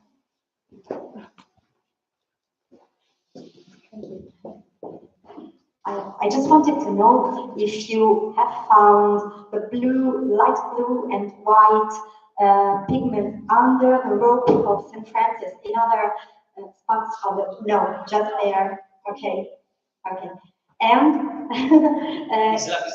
yes, okay. And it is under the rope, and so you suppose that the rope has been repainted? No, okay.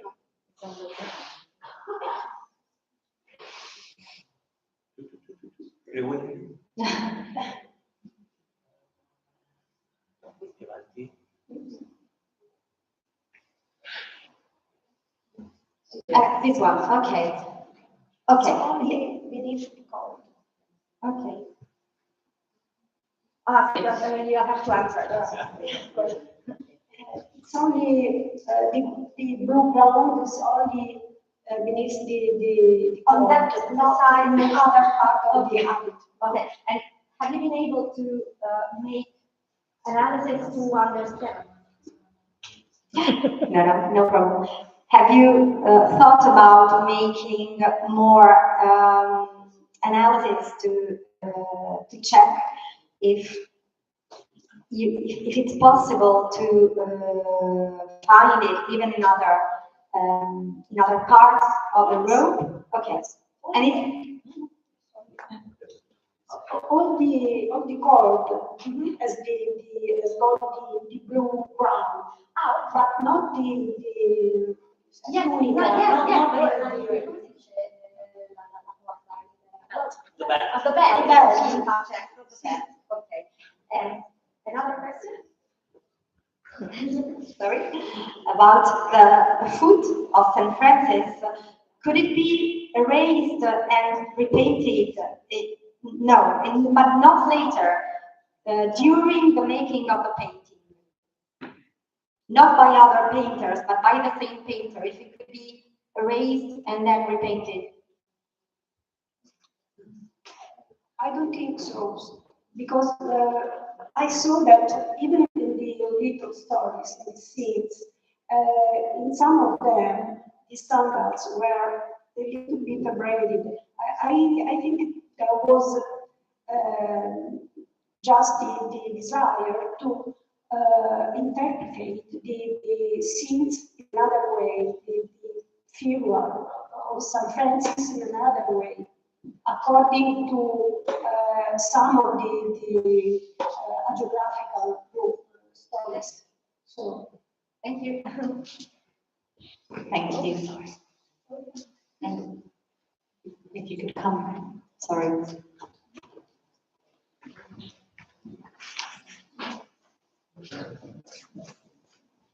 Just a comment, just to make some comparison for the last detail about the hidden and transparent flower decoration, which is very similar to the flower that we found in Margarito, Madonna Montelungo, and the presentation from Alla. It's a very common situation where this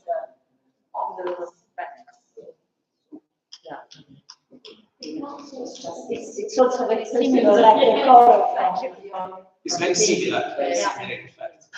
But also in Montelungo Virgins, where there is no this kind of decoration, is an element of the flower, as Michela showed us. But it didn't collapse in that case. It didn't. Yes, it disappeared. It disappeared completely. Why not in the National Gallery? Yes, So you can only see it once you carry it down. Once you've mapped it and you found it, and you go and look. Okay, that was the same for us when we made the last check and going there with the microscope, because she said there is we noticed that there could be something interesting. More. I would like to ask Loredana if it could be Porporino, like in the Cellino Cellini's But walk. Borborino, sorry. Because you see the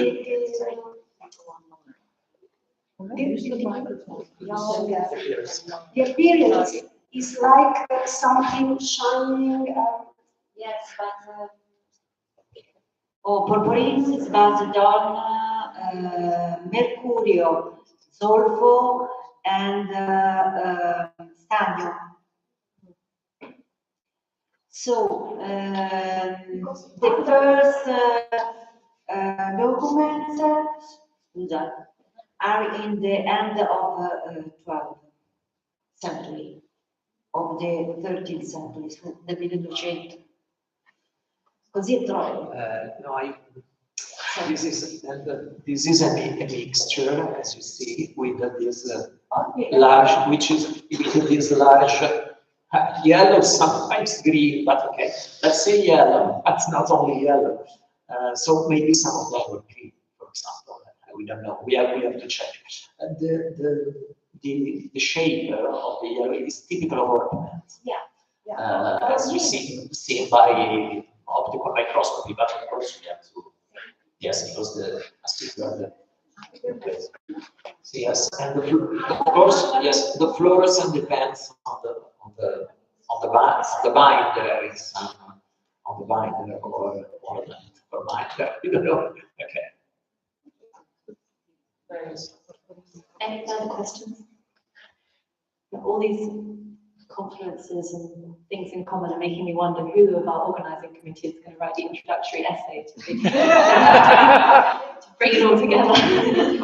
I think we can break now. Do you have any notices about the photograph? Yeah, we're going to go upstairs. Straight? Yes. Okay, don't go anywhere.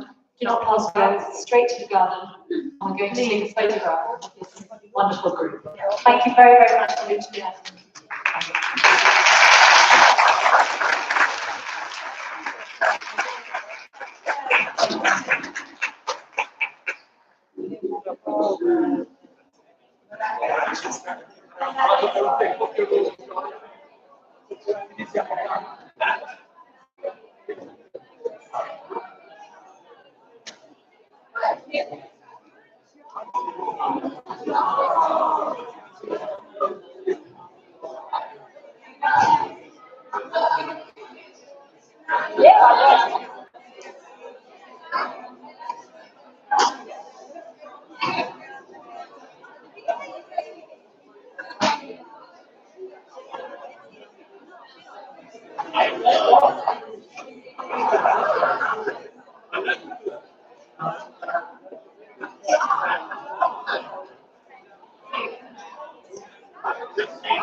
È l'incrocio di tutti i lati. Sì,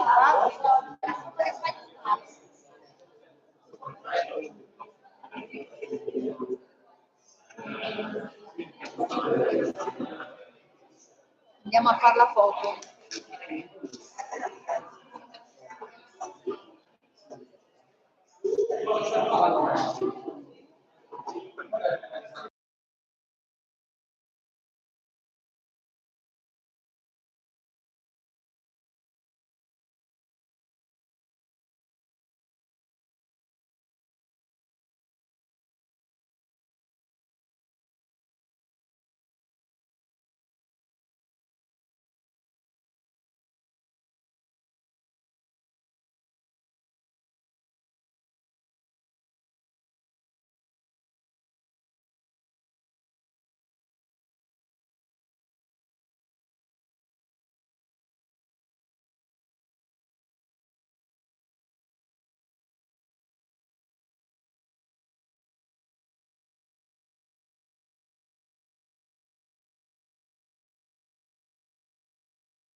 everyone please sit down so we can start the next session. That would be wonderful. Thank you.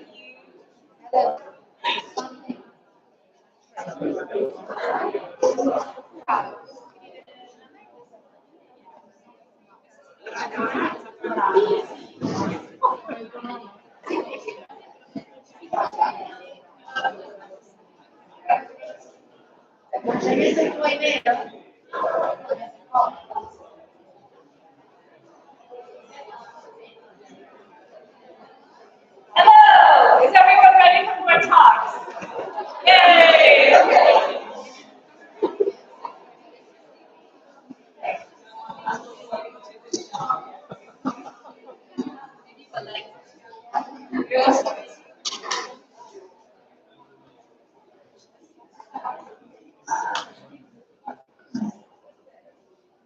Hey everybody, welcome back.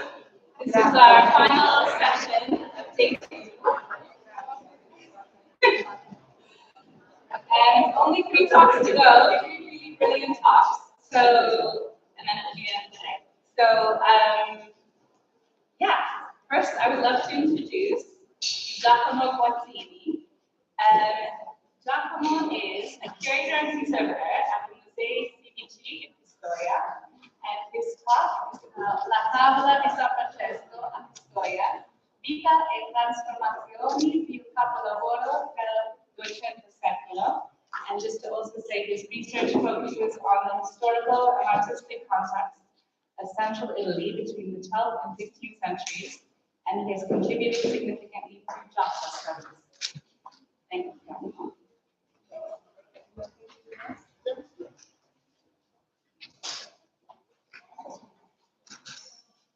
Buonasera a tutti, ringrazio gli organizzatori per l'invito a prendere parte a queste stimolanti giornate e il Museo Nazionale per l'ospitalità che ci è stata riservata. La tavola con San Francesco e storie della vita del Museo Civico di Pistoia è tra i più importanti e ben conservati dipinti su tavola del Duecento toscano. Essa fa parte di un nucleo di opere duecentesche provenienti dalla chiesa pistoiese di San Francesco, assieme agli stimmati di Nicola Pisano, provenienti da un periodo monumento sepolcrale, e all'arca ammannata di Girolamo da Como, che vedete qui in basso a destra. Queste opere furono tuttavia realizzate non per l'edificio che vediamo oggi, la cui costruzione iniziò nel 1289, bensì per la precedente e più piccola chiesa di Santa Maria Maddalena al Prato, dove i francescani si erano insediati nel 1249, continuando ad usarla fino al completamento del nuovo edificio gotico alla metà del Trecento. La tavola rientra nel più antico gruppo di dossali argeografici ospitati dal soggetto francescano, assieme a quella di Bonaventura di Pescia, quella perduta di San Miniato Tedesco, giunta a Pisano, come Marco Valli in Santa Croce a Firenze, che abbiamo appunto appena visto. Grazie alle intuizioni di San Bernabé nel 1929, la tavola pistoiese è stata ricondotta all'anonimo maestro della croce 434 degli Uffizi, attribuzione questa ulteriormente sostanziata da Michele Boscovitz nel 1976, seguito da parte cospicua della critica, tra cui Magnola Scudieri, che nel 1988, rilanciando l'idea di Arezzo, proponeva per la figura centrale la presenza del maestro della Santa Maria Liberale. Tale inquadramento è stato poi variamente condiviso e rimodulato dalla critica. Si ricorda ad esempio la proposta di Luciano Bellosi, che nel 1991, oltre a confermare la pittura del maestro Santa Maria Liberale, la figura centrale, suggerì di identificare il maestro della croce 434 con la fase giovanile di Coppa di Marco. In questa sede, tuttavia, mi soffermerò sulle vicende storico-conservative della tavola, che rivela un percorso straordinariamente complesso e documentato, segno della costante centralità mantenuta dall'opera nel corso di secoli. Vi propongo quindi un itinerario a ritroso attraverso fonti e immagini d'epoca, ripercorrendo interventi di restauro, rimaneggiamenti, per riavvicinarci così all'aspetto originario dell'opera. Ultimissimo, a ordine cronologico, è stato l'intervento realizzato nel 2022-23 da Elena Bartolozzi in vista della mostra St. Francis of Assisi, organizzata dalla National Gallery di Londra, appunto, a cura di Gabriele Finali e Giusti. L'operazione, circoscritta e poco invasiva, ha comportato il consolidamento dei punti più fragili della superficie pittorica e del supporto, in particolare delle parti angolari e del lato posteriore, dando l'opportunità di osservare meglio l'apparato decorativo sul quale ci soffermeremo brevemente tra poco. L'ultimo vero e proprio restauro dell'opera è stato realizzato tra il 1980 e 1981. Un intervento che oggi non esiteremmo a definire discutibile, visto quanto a fondo modificò l'assetto dell'opera. Dalla documentazione apprendiamo infatti che furono integralmente demolite le antiche decorazioni pittoriche seicentesche a fogliami vegetali che spartivano la tavola, che vedete anche qua a destra, completamente rimosse e distrutte. Venne eliminato questo tassello di legno in basso a destra che conservava un'iscrizione datata relativa a un restauro antico datato 1613, eccolo qui, demolito e lasciato una cuna, su cui torneremo tra poco.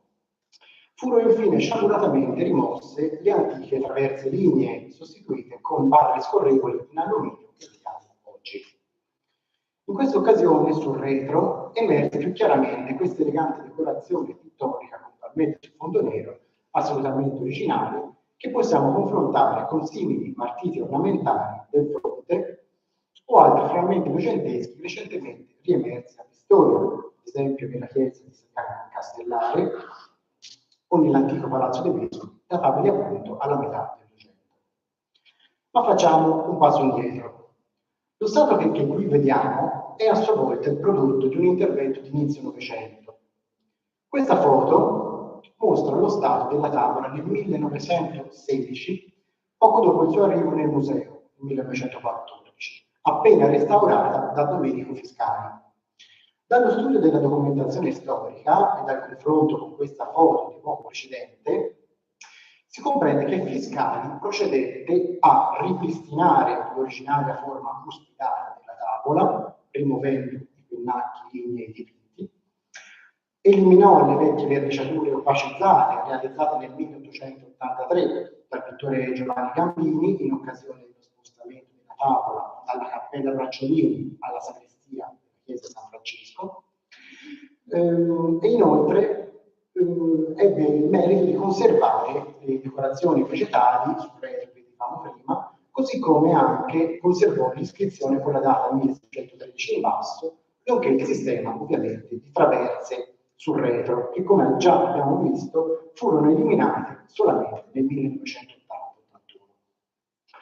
Lo stato ancora precedente sul quale Fiscali intervenne è invece testimoniato da 3 preziose fotografie. Questa al momento è la più antica immagine esistente in cui è riprodotta la tavola.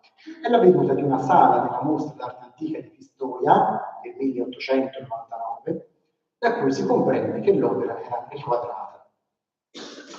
Questa seconda foto è di poco più successiva. Siamo verso l'anno 1900 e fu realizzata appena l'opera era rientrata nella chiesa di San Francesco, subito dopo la mostra, a cui fa riferimento infatti il cartellino di esposizione in basso, il numero 166, riferibile per l'appunto al numero di catalogo. In questo scatto si notano bene il formato riquadrato, le iscrizioni in basso e in alto i pennacchi dipinti con l'annunciazione della Vergine. In questa terza foto del 1903 circa, la palla è posta all'ingresso della sala capitolare. Guardate la finestra dietro, eccolo qui identificabile nell'aspetto attuale, dove in questo luogo della sala capitolare fu allestito il primitivo nucleo del museo cittadino e dove l'opera rimase fino al 1914, allorché venne trasferita nel museo civico, appena istituito all'interno del palazzo comunale. Vi è infine una quarta e ultima fotografia, risalente al 1905 circa, che documenta la tavola all'interno della stessa sala capitolare. Esaminata la documentazione fotografica, prendiamo adesso in considerazione una preziosa testimonianza poetica fornita dall'erudito pistoiese Gaetano Beani. In una pubblicazione sulla chiesa francescana del 1902, Beani ricorda che un tempo, in precedenza, La tavola stava sull'altare della Cappella Bracciolini, alla sinistra della Cappella Maggiore, trascrive l'iscrizione inferiore, che avevamo già citato, restaurato a D20 di dicembre l'anno 1613, e attribuì i rifacimenti a Francesco Leoncini, pittore locale attivo in chiesa negli stessi anni. Eccola qua. Biani ricorda inoltre che in passato la tavola era chiusa come in un tabernacolo con un quadro che gli faceva da cornice, nel quale ai lati erano dipinte Santa Chiara ed Elisabetta e ai loro piedi si leggeva Franciscus Desiderius Pistoriensis Vinxit. Prima dell'epoca di Beani, dunque, la tavola appariva non solo riquadrata, ma anche dotata di due scomparti laterali ad opera di Francesco Desiderio, un pittore pistoiese di primo Seicento poco noto.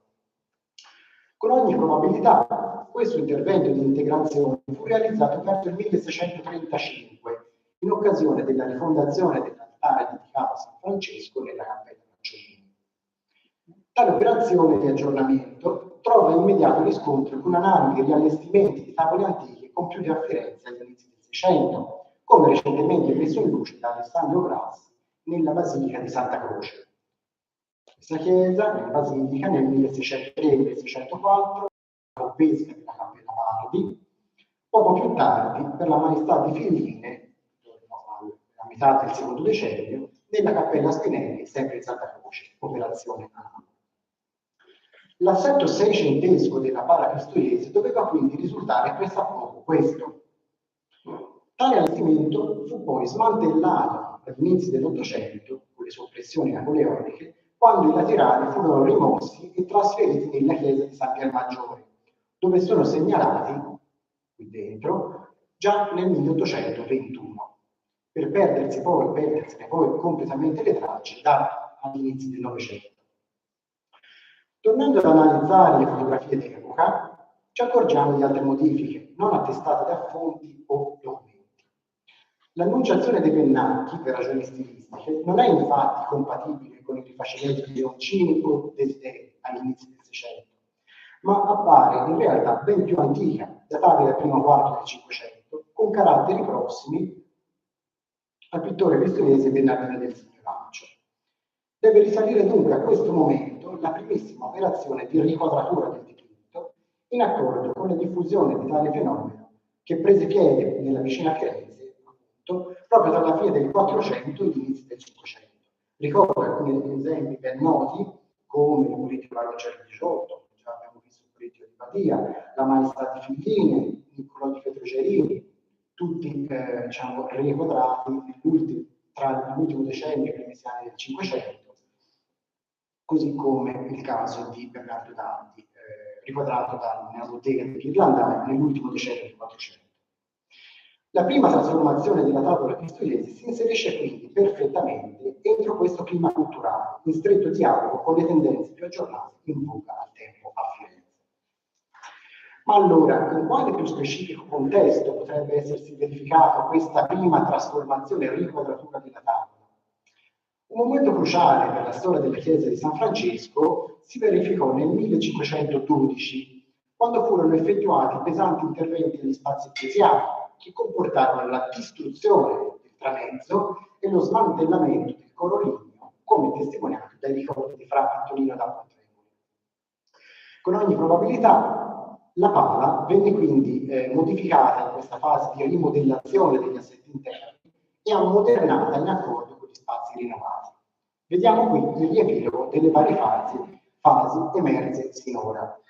Riquadratura intorno al 1512, la ridecorazione con elementi vegetali dipinti da Francesco Leoncini intorno al 1613, l'ampliamento dei pannelli laterali da parte di Francesco Desiderio intorno al 1635 e poi il progressivo smantellamento dei laterali all'inizio dell'Ottocento e la successiva perdita e l'ingresso all'interno delle collezioni civiche, la rimozione dei pennacchi e così via, e successivi restauri.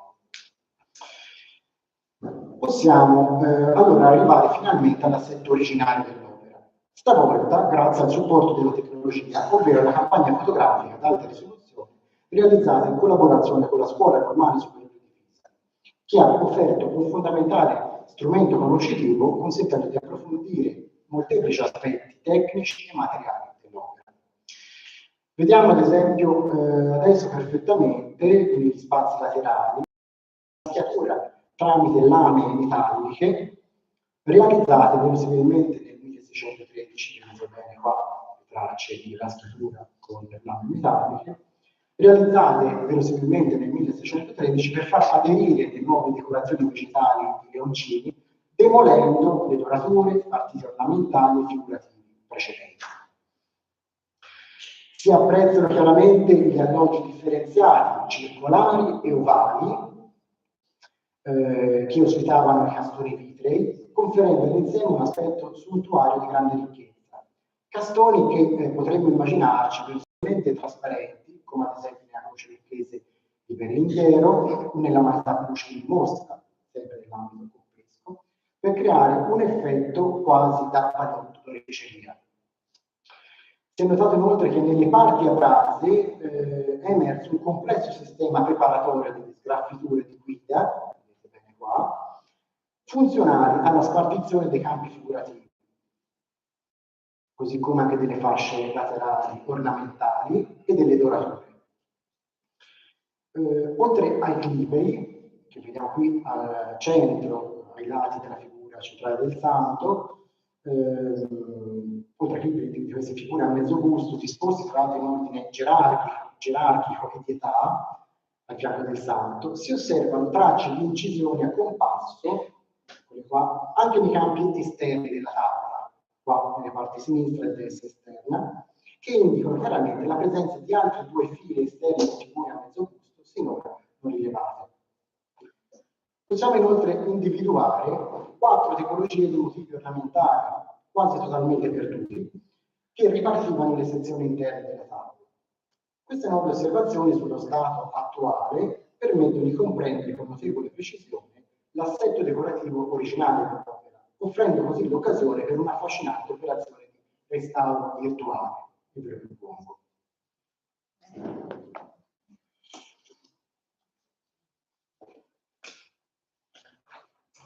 Operazione questa che ci permette di osservare in modo inedito la ricchezza cromatica e materica dell'opera, che certamente doveva avere un forte impatto sull'osservatore. Faccio girare alcuni dettagli un po' più ingranditi, parte alta, parte centrale, parte bassa. Prima di chiudere vorrei spendere un'ultima riflessione sulla destinazione originale dell'opera, questione estremamente controversa come per tutte le altre tavole aggiornate. Nei ristretti spazi dell'antica chiesetta di Santa Maria Maddalena, la pala doveva costituire un fondamentale fulcro visivo e devozionale. Per questo motivo, come già ipotizzato da Andrea De Marchi, è probabile che fosse innalzata sul tramezzo, come lascia pensare anche la raffinata decorazione sul retro della tavola, evidentemente probabilmente da essere vista. L'opera avrebbe così affiancato la croce centrale, la crux de medio ecclese, al centro, mentre dall'altro lato stava verosimilmente un'immagine mariana, secondo il noto schema triadico rappresentato da Giorno nell'accertamento delle stimati ad Assisi, ed esemplarmente attestato proprio a Pistoia nel Duomo o in San Giovanni di Civitas. Vediamo qui una proposta di riconfigurazione dell'aspetto duecentesco della chiesetta, giusto evocativo, il rapporto dimensionale. Nella ristretta Ecclesia Laicorum, qua nel tramezzo, dobbiamo anche immaginarci, tuttavia, gli imponenti monumenti sepolcrali di Nicola Pisano e Giorno da Como, un complesso decorativo quindi estremamente ricco ed importante in spazi così ristretti e contenuti nella precedente chiesa. Con l'erezione della più vasta chiesa trecentesca, tra il 1289 e la metà del 300, la tavola fu probabilmente spostata sul nuovo tramezzo. Qua. Scusate questa posta disegnativa, però suggestione.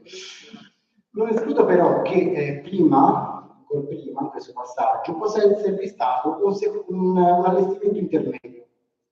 La lapide di fondazione, datata 1314 nella cappella Mercogliesi, poi in Bracciolini, in alto a sinistra, su, così come l'enigmatica e grandiosa croce, monocroma del maestro 1310, in fondo a destra, del transetto destro, databile negli stessi anni, lasciano intendere che il transetto della nuova chiesa fosse concluso entro il secondo decennio del Trecento. Non appare quindi da escludere che, mentre il cantiere della navata, parte inferiore, era ancora in opera, il transetto fosse già ufficiato. Nel contesto di questa temporanea Transept Church, la crocifissione murale, un assoluto unico tipologico, concepito come una monumentale oreficeria, scuro, avrebbe temporaneamente surrogato la crux medio ecclesi, fungendo da importante segnale dell'altare principale utilizzato temporaneo. Fungendo da imponente segnale dell'altare principale. La tavola agiografica francescana avrebbe potuto quindi affiancarla visivamente sopra una recensione provvisoria, posta forse en pendant, questa è una fascinazione, con la maestà avignonese dello stesso maestro 1310, identica per larghezza e forma della cuspide. Siamo ovviamente nel campo delle ipotesi, ma spero che queste suggestioni ci spingano a riflettere ulteriormente sulle funzioni delle opere da intendere non come un concetto rigido, univoco e predefinito, ma piuttosto come un processo aperto e dinamico, capace di rigenerarsi nelle forme e nei contenuti nel corso del tempo, in risposta al mutare degli spazi e della comunità. Grazie dell'attenzione.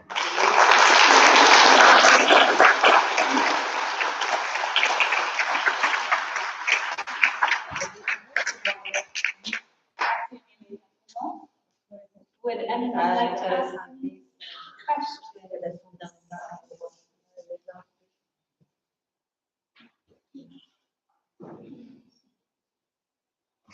È stato prezioso, posso dire è stata preziosa la relazione precedente con la tavola Bardi, perché c'è un dialogo strettissimo che anzi sarebbe questa l'occasione per ulteriormente sondare e portare avanti indagini approfondite. Ricordo che la tavola questionese non beneficia di alcun tipo di indagine scientifica, there is any kind of scientific analysis realized on this panel, so there is a totally new ground to deep analysis. Yeah, I'm thinking of so many similarities to what we've seen earlier today and yesterday. It will be great to kind of have it all in publication. Thank you so much. Thank you.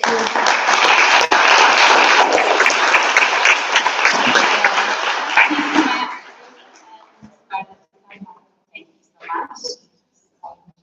So our next talk is entitled The Technical and Architectural Study of a Pair of Duecento polychrome twin sculptures in the Actian collection. And presenting for us will be Ruth Waddington, who you've already heard from today, who's gracing us again. And just to remind you, she's the Andrew Mellon Fellow in Painting Conservation at the Metropolitan Museum of Art. And also joining her is Carlin Strauss, who is a PhD student at the Institute of Fine Arts in NYU. And she has worked on cataloging Duecento and Trecento paintings and sculpture in the Acting collection at the Villa da Pietro in Florence from 2018 to 2022. Thank you so much. Thank you. Okay, how's the mic? Do I need to get closer? Yes. Okay. Thank you for the clear feedback. Okay. 8 centuries ago, the life-sized Morning Virgin and John the Evangelist would have looked quite different from how they appear today. They would likely once have stood high above a church congregation, shining in silence, witnesses to Christ's descent from the cross.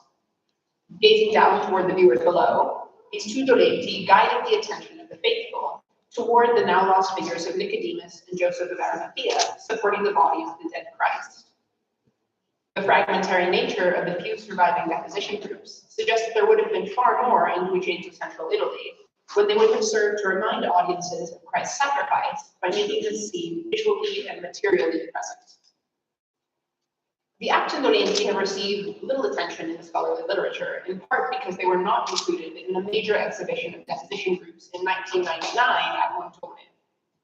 While they are discussed in the resulting 2004 catalog as a point of comparison, they are not included in the catalog entries.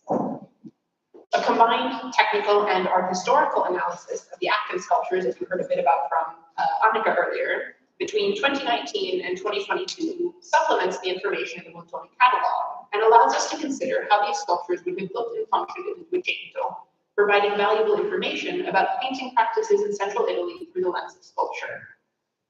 For the sake of clarity in our talk, I will begin by contextualizing the Acti Dolenti in relation to what is already known about similar deposition groups, and Ruth gets to the fun part where she will discuss our technical findings about the sculptures and how this can help reconstruct how they might have originally appeared.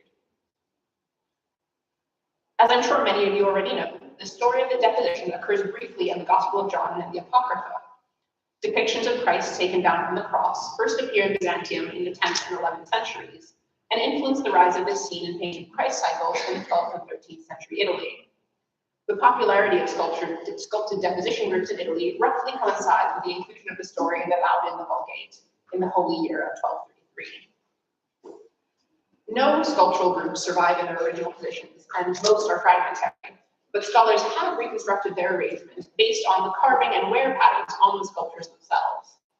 These three-dimensional polychrome groups typically show Christ with his arms already removed from the cross, with Joseph of Arimathea holding his legs, and his upper body supported by a rope under his arms held by Nicodemus. The mourning figures of the Virgin Mary and John the Evangelist stand to either side, gesturing toward, or perhaps even holding hands of the dead Christ. As attested in this particularly complete group from Tivoli, which is stylistically and iconographically the most similar to the Acti Dolenti, as you can see from this comparison of the Virgin's face here, it appears that at least some deposition scenes also included angels, like the one above Christ's head. The placement and use of these 13th century deposition groups remains contested. While some sculptural groups still function as objects of devotion, none remain in their original locations. The prevailing hypothesis is that deposition groups, much like painted wooden crucifixes, as we just saw, would originally have been situated on the top of fire screens or clemensi. This is largely based on depictions such as the frescoes in the upper church of San Francesco d'Assisi, showing devotional images on the moonbeam. An alternative hypothesis about the placement of sculptural deposition groups is that they could also have been situated on subsidiary altars or placed in a chapel, as the deposition groups from Tivoli and Moderna are now displayed. As Ruth will discuss later, the many paint layers on the Acton sculptures reveal an ongoing history of use. It seems probable that over time, the display contexts of these deposition sculptures were fluid and variable, depending on the specific needs of the church, as suggested by comparing three different sets of Duecenti. The much more compact and monumental figures of the Tivoli deposition I left lend themselves to being seen at ground level. By contrast, the elongation and foreshortening of the Louvre John is conducive to being viewed from below. This comparison might suggest that the Acton sculptures were originally placed on a fire screen or a similarly elevated position. As is particularly evident in comparison to the Tivoli group, the heads of the Acton Dolenti are dramatically tilted, enabling them to look down toward a viewer far below, who would thus still be able to make out their faces. This is precisely the kind of alteration that an itinerant sculpture workshop, sensitive to the needs of different churches, might make when altering a basic model for deposition figures. The loose gestures of these figures also enable the sculptural groups to be reconfigured, creating different interpersonal dynamics. Though some scholars argue that Mary and John could not be situated close enough to hold the hands of the dead Christ, photographs of two different configurations of the Pescia group suggest otherwise. Okay. Here, Joseph and Nicodemus are situated slightly behind Christ, and Joseph grasps the figure of Christ around the thighs rather than the knees, allowing for the figures of Mary and John to reach the level of Christ's hands. As Ruth will note later on, we discover that the hands of the Acton Dolenti have been replaced, so these figures originally may have gestured toward the dead Christ or bowed over his hands in reverence. The idea that these sculptural groups could be reconfigured is further supported by evidence indicating that deposition figures were carried in processions or liturgical plays, something else we've also heard about. Ongoing devotion to some of these sculptural groups confirms that at least individual figures like the Scala Christ were carried in processions later in their existence. As we discovered during our own intervention, the relatively lightweight and stable construction of these sculptures reveals that they certainly would have been portable. The multiple placements and functions of such three-dimensional groups of her time are also suggested by later paintings. In Lazzaro Bastiani's depiction of the funeral of St. Jerome, the church is furnished with a crucifixion seen on a fire screen, suggesting that such multi-figure representations of Christ's death would have been placed in similar positions by the late 15th century, if not earlier.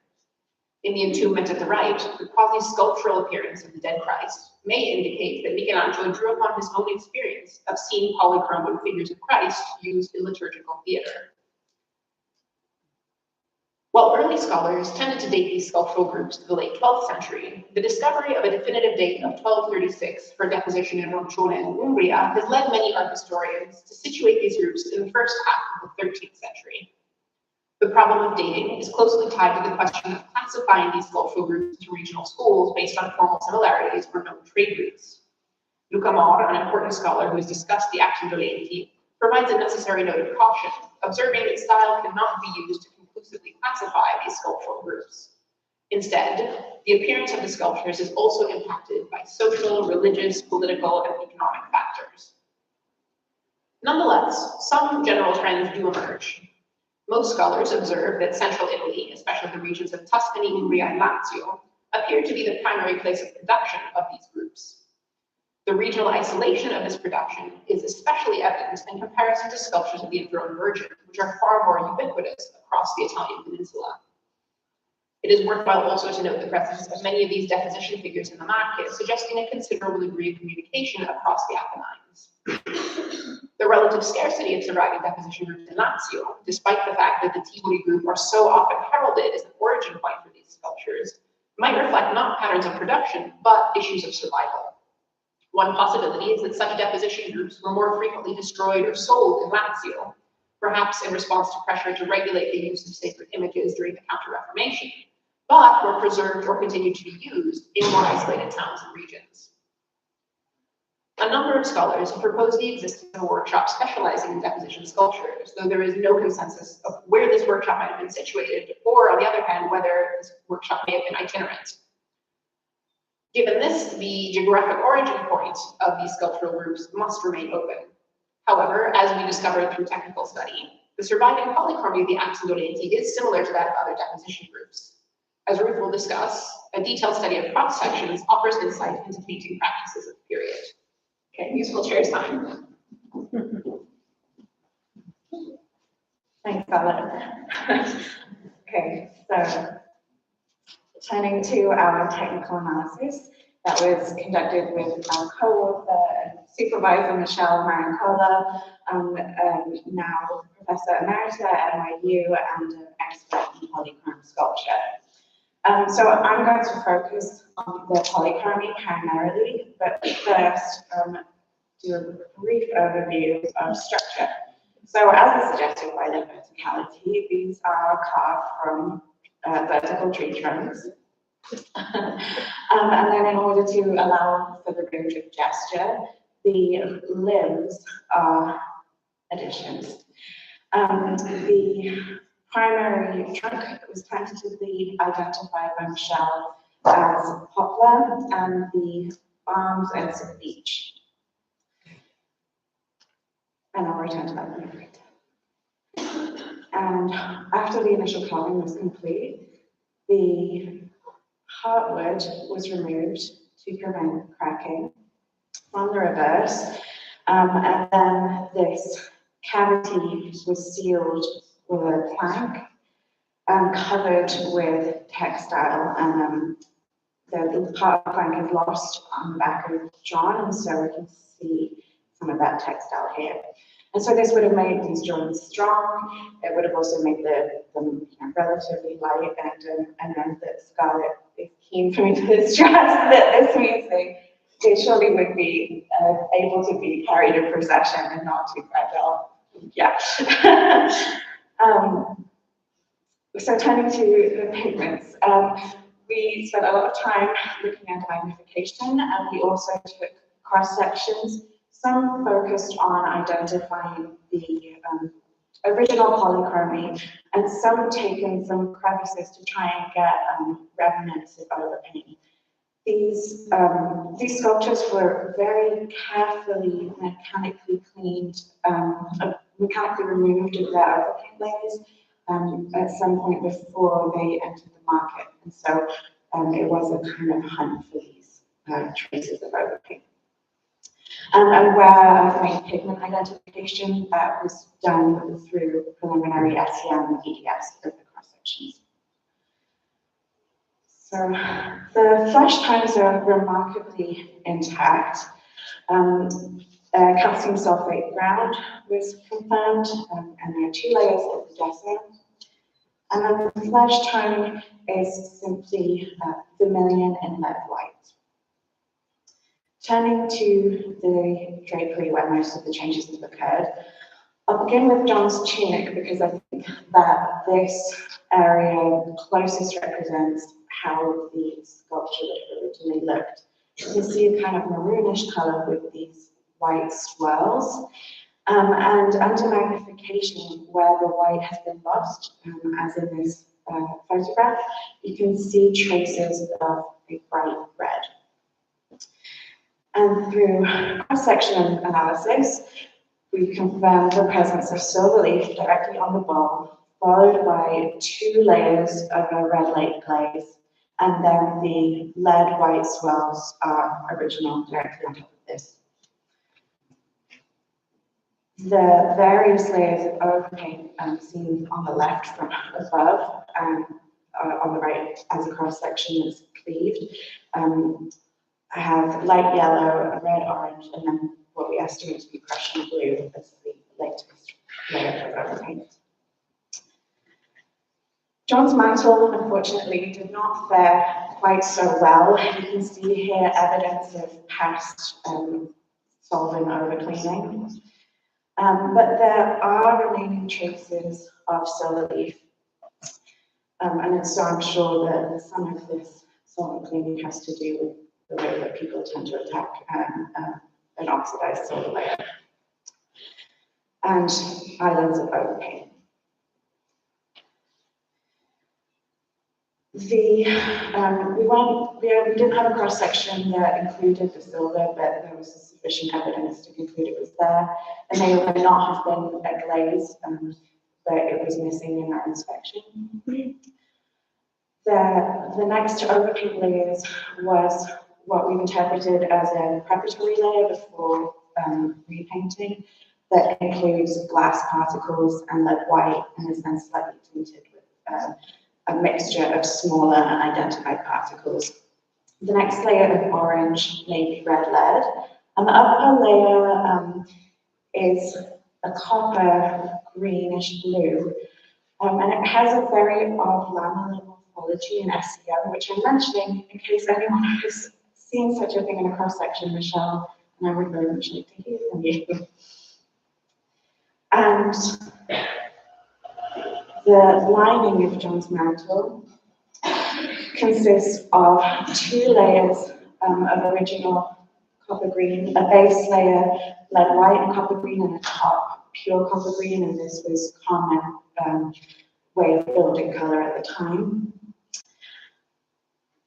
And then you can see here there's a difference in the appearance of that pure copper green layer between the visible and the UV. And the visible, it looks chewed away, surrounded by a transparent brownish color, and we see a kind of thick continuous layer of UV. And so we believe this may be a copper resonant paint layer used to reinforce the green after some abrasion had occurred. There are then successive layers of coating. You can see them fluorescent to various degrees. A thick layer of soiling or possibly palette scraping, again used to make a base for further repainting. And finally, purple paint consisting of finely divided red and blue particles. Turning to Mary, her mantle again shows evidence of silver leaf, of aggressive solvent cleaning, And we can see clearly that overpaint has gone into the cracks that resulted after this cleaning. Our SEM analysis confirmed silver leaf directly on the gesso, and a glaze which appears yellow and does have a kind of blush appearance in UV in 2 layers. While we haven't been able to do any organic analysis on this, we are interpreting this as a mecha type layer. And there has been research by Scandinavian scholars into the application of heat-bodied oils applied hard, which appear yellow from the formation of chromophores as a way to imitate gold on polychromia. And the overpaint here is simply a blue, and this again is what we saw in the micrograph previously. Possibly we identified traces of a white preparation layer in other areas. The mantle of Mary's, the lining of Mary's mantle, which you can see here peeking out just next to her chin between her mantle and her lovely hair with its gorgeous hairnet. This sample was taken from a cranny where the silver from the mantle didn't reach into, but some of the yellow coating did. And then what I believe to be the first intended layer for the lining is this very thin layer here, which appears very dark. And while we don't have technical analysis on what exactly that is, my best guess is that it's a very dark blue, either indigo or perhaps some kind of carbon-based black to appear a very dark blue. The successive layers of overpaint, which have cleaved off here, include red, yellow, blue, and back to yellow, so we've got a lot of continuing change here. And in Mary's tunic, again, we very clearly here have plenty of silver leaf. We have cleaning, and we have an orange overpaint in the cracks formed after the cleaning. And this was confirmed in cross-section where we could clearly see the oxidized silver. Although it's entirely possible, it's likely that there is a missing layer protecting the silver, but my interpretation is that this was simply a thin protective layer as opposed to the pigmented tones we see in the other areas in order to create contrast, and because that would explain the cleaning aggressively of these areas if you interpret it as an oxidized silver. The statues, as Scarlett mentioned earlier, have forearms that are formed out of separate pieces, but that we interpret to be replacements. Although they have been identified as beech, that is not enough to say that they are not original. But if they are original, the paint was very much scraped all the way down. The gesso was removed, the gesso is completely different, and we can see here that the paint layers in the forearm are trying to replicate an already degraded original paint on the tunic.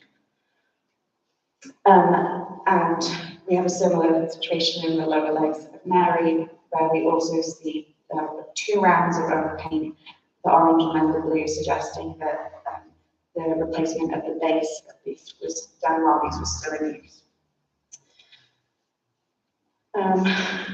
And so this is our best interpretation of what these statues would have originally looked like and how they would have formed part of a larger deposition group.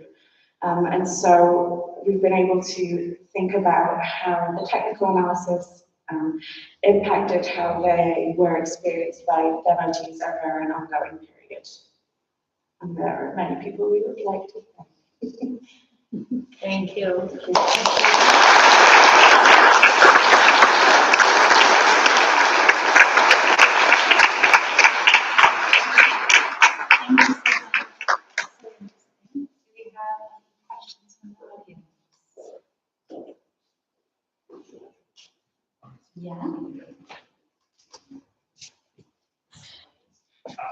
little curiosity.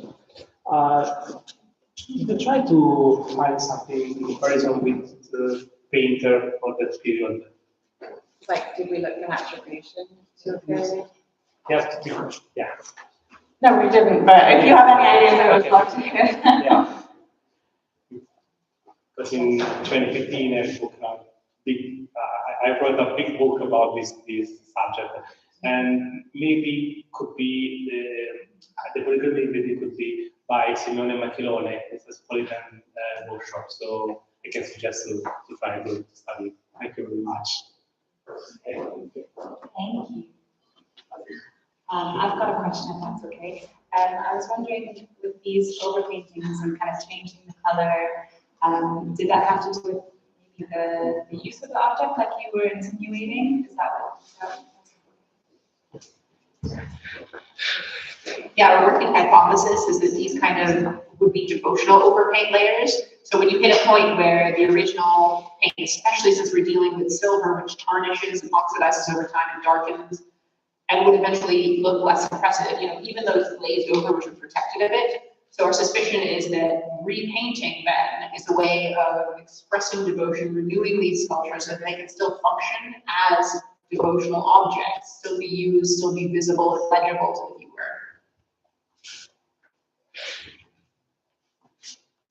Thank you so much. Any more questions? Okay, so thank you again.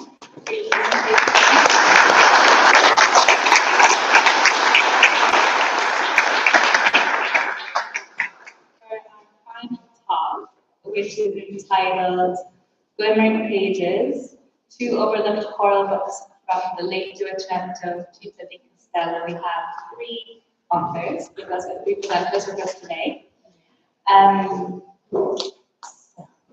Virginia Caramino is an independent researcher and adjunct professor at the Università di Firenze, and her research centers on Gothic and late Gothic painting in central and southern Italy with a focus on mural cycles.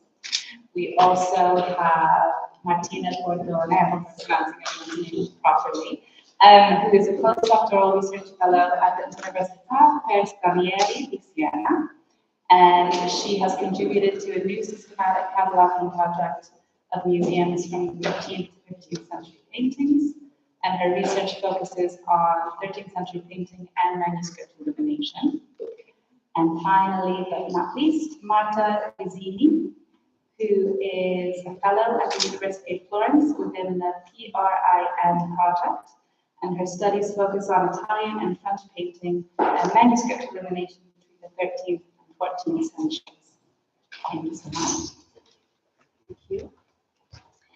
Good afternoon, everyone, and thanks again to the organizer for giving us the opportunity to speak today. So, in our presentation, we will discuss 2 very impressive cards preserved in the Biblioteca Comunale di Città di Castello, a small town in northern Umbria. Not far from here, Città di Castello is nestled among many of the leading centers of the Duecento illumination: Perugia in Umbria, Arezzo and Cortona in Lower Tuscany, and the Emilian territories. This geographical crossroad is clearly reflected within the pages of our manuscripts. So let's delve into their pages. The first book, labeled C, is an antiphonary that follows the liturgical time from Christmas Eve to Epiphany. Alongside splendid decorative initials, it contains also some figurative and historiated ones. The Nativity, the stunning Gods of Stephen, St. John the Evangelist, and finally, the Massacre of the Innocents. The other card book, marked D, is an antiphonary too. It covers the beginning of the liturgical year, namely the Advent, and preserves only 17 decorated initials. Despite their quality, these 2 card books have not enjoyed a significant historiographical attention, apart from 1982 works of Filippo Todini and Maria Grazia Cervi Duca del Duecento. So we wonder if this critical neglect may be due to the troubled conservative history of the 2 manuscripts. Indeed, both were literally tormented by cuttings. In the case of antiphonary C, The martyrdom of St. Stephen and the massacre of the innocents were removed around the 1950s, but the initials were mounted into a single frame and preserved in the Pinacoteca of the Città di Castello until 2000, when the bugs were restored and the initials reattached to their respective folios. A very different fate befell the cuttings from antiphonary D. They were dispersed at an earlier time beyond the borders of Città di Castello. One of these cuttings has been recently identified by the Cancelai in a private collection, and another one, which probably depicts St. Nicholas opening his office, is still missing. Today, we are pleased to bring the third missing miniature home, at least virtually. This is a large A that has been in the Victorian Albert Museum in London since 1872. If Filippo Todini attributed it to the illuminator of our volumes, he didn't suspect a direct connection with either of our paragraphs. Given the iconography subject and the absence of folio 2 verso in the Codex D, we immediately suspected that this could be the A of the incipit of the Latin responsory for the first Sunday of Advent. Thanks to Catherine Ivar, we had the opportunity to inspect for the first time the verso of the London cutting and to confirm our hypothesis. The verso actually features the continuation of the Vespers of the Vigil of the first Sunday of Advent, beginning on folio 1 verso and ending on 2 recto, which is the verso of our cutting. As you can see, ora est iam nos de somno surgere, etc. Turning folio 2 verso and likewise flipping our cutting, the incipit of the responsory Aspiciens Allonge with the last ecce video perfectly matches with folio 3 recto, Dei Potentiam Venientem. Although Charlie Dupré postulated that these two antiphonary were part of a lost series for the Franciscan convent in Città di Castello, a closer examination of the 13th century manuscripts collection of the Biblioteca Comunale allows us to suggest a new hypothesis. Indeed, this collection also preserves other carbux, so far considered part of a distinct series made for the Dominicans of the Umbrian city. 3 among them are illuminated by a second artist. They are 2 graduals and a sanctoral, certainly Dominican, since the latter contains the feast of the Blessed Peter Martyr and the 14th century edition of the feast of St. Thomas Aquinas. The other 6 manuscripts are antiphonary. They cover the year without overlapping the liturgy contained in manuscript C and D. Moreover, these are fully consistent with the codilogical aspect of all the mentioned carvings, but they are not illuminated and even left unfinished. Among these antiphonary, the one marked K contains the rubric Infesto Beati Dominici Patris Nostri, a clear sign that these volumes were intended for a community of preachers too. Therefore, it seems plausible that all the 13th century carvings preserved in Città di Castello belong to a single Dominican series, committed to a composite workshop, which soon had to abandon the decorative campaign. Despite the diversity of their languages, the 2 illuminators, in fact, appear contemporaneous, whereas the second one at your left reflects Bologna's influences related to the Maestro di Imola. The first one at your right, known as Maestro in Città di Castello, is more difficult to classify due to the complexity of his sculpture. And above all, his artistic qualities and technical skills stand out in the panorama of Central Italian illumination in the second half of the Duecento. A distinctive, exquisite metal-like polychromy rests on remarkable technical mastery.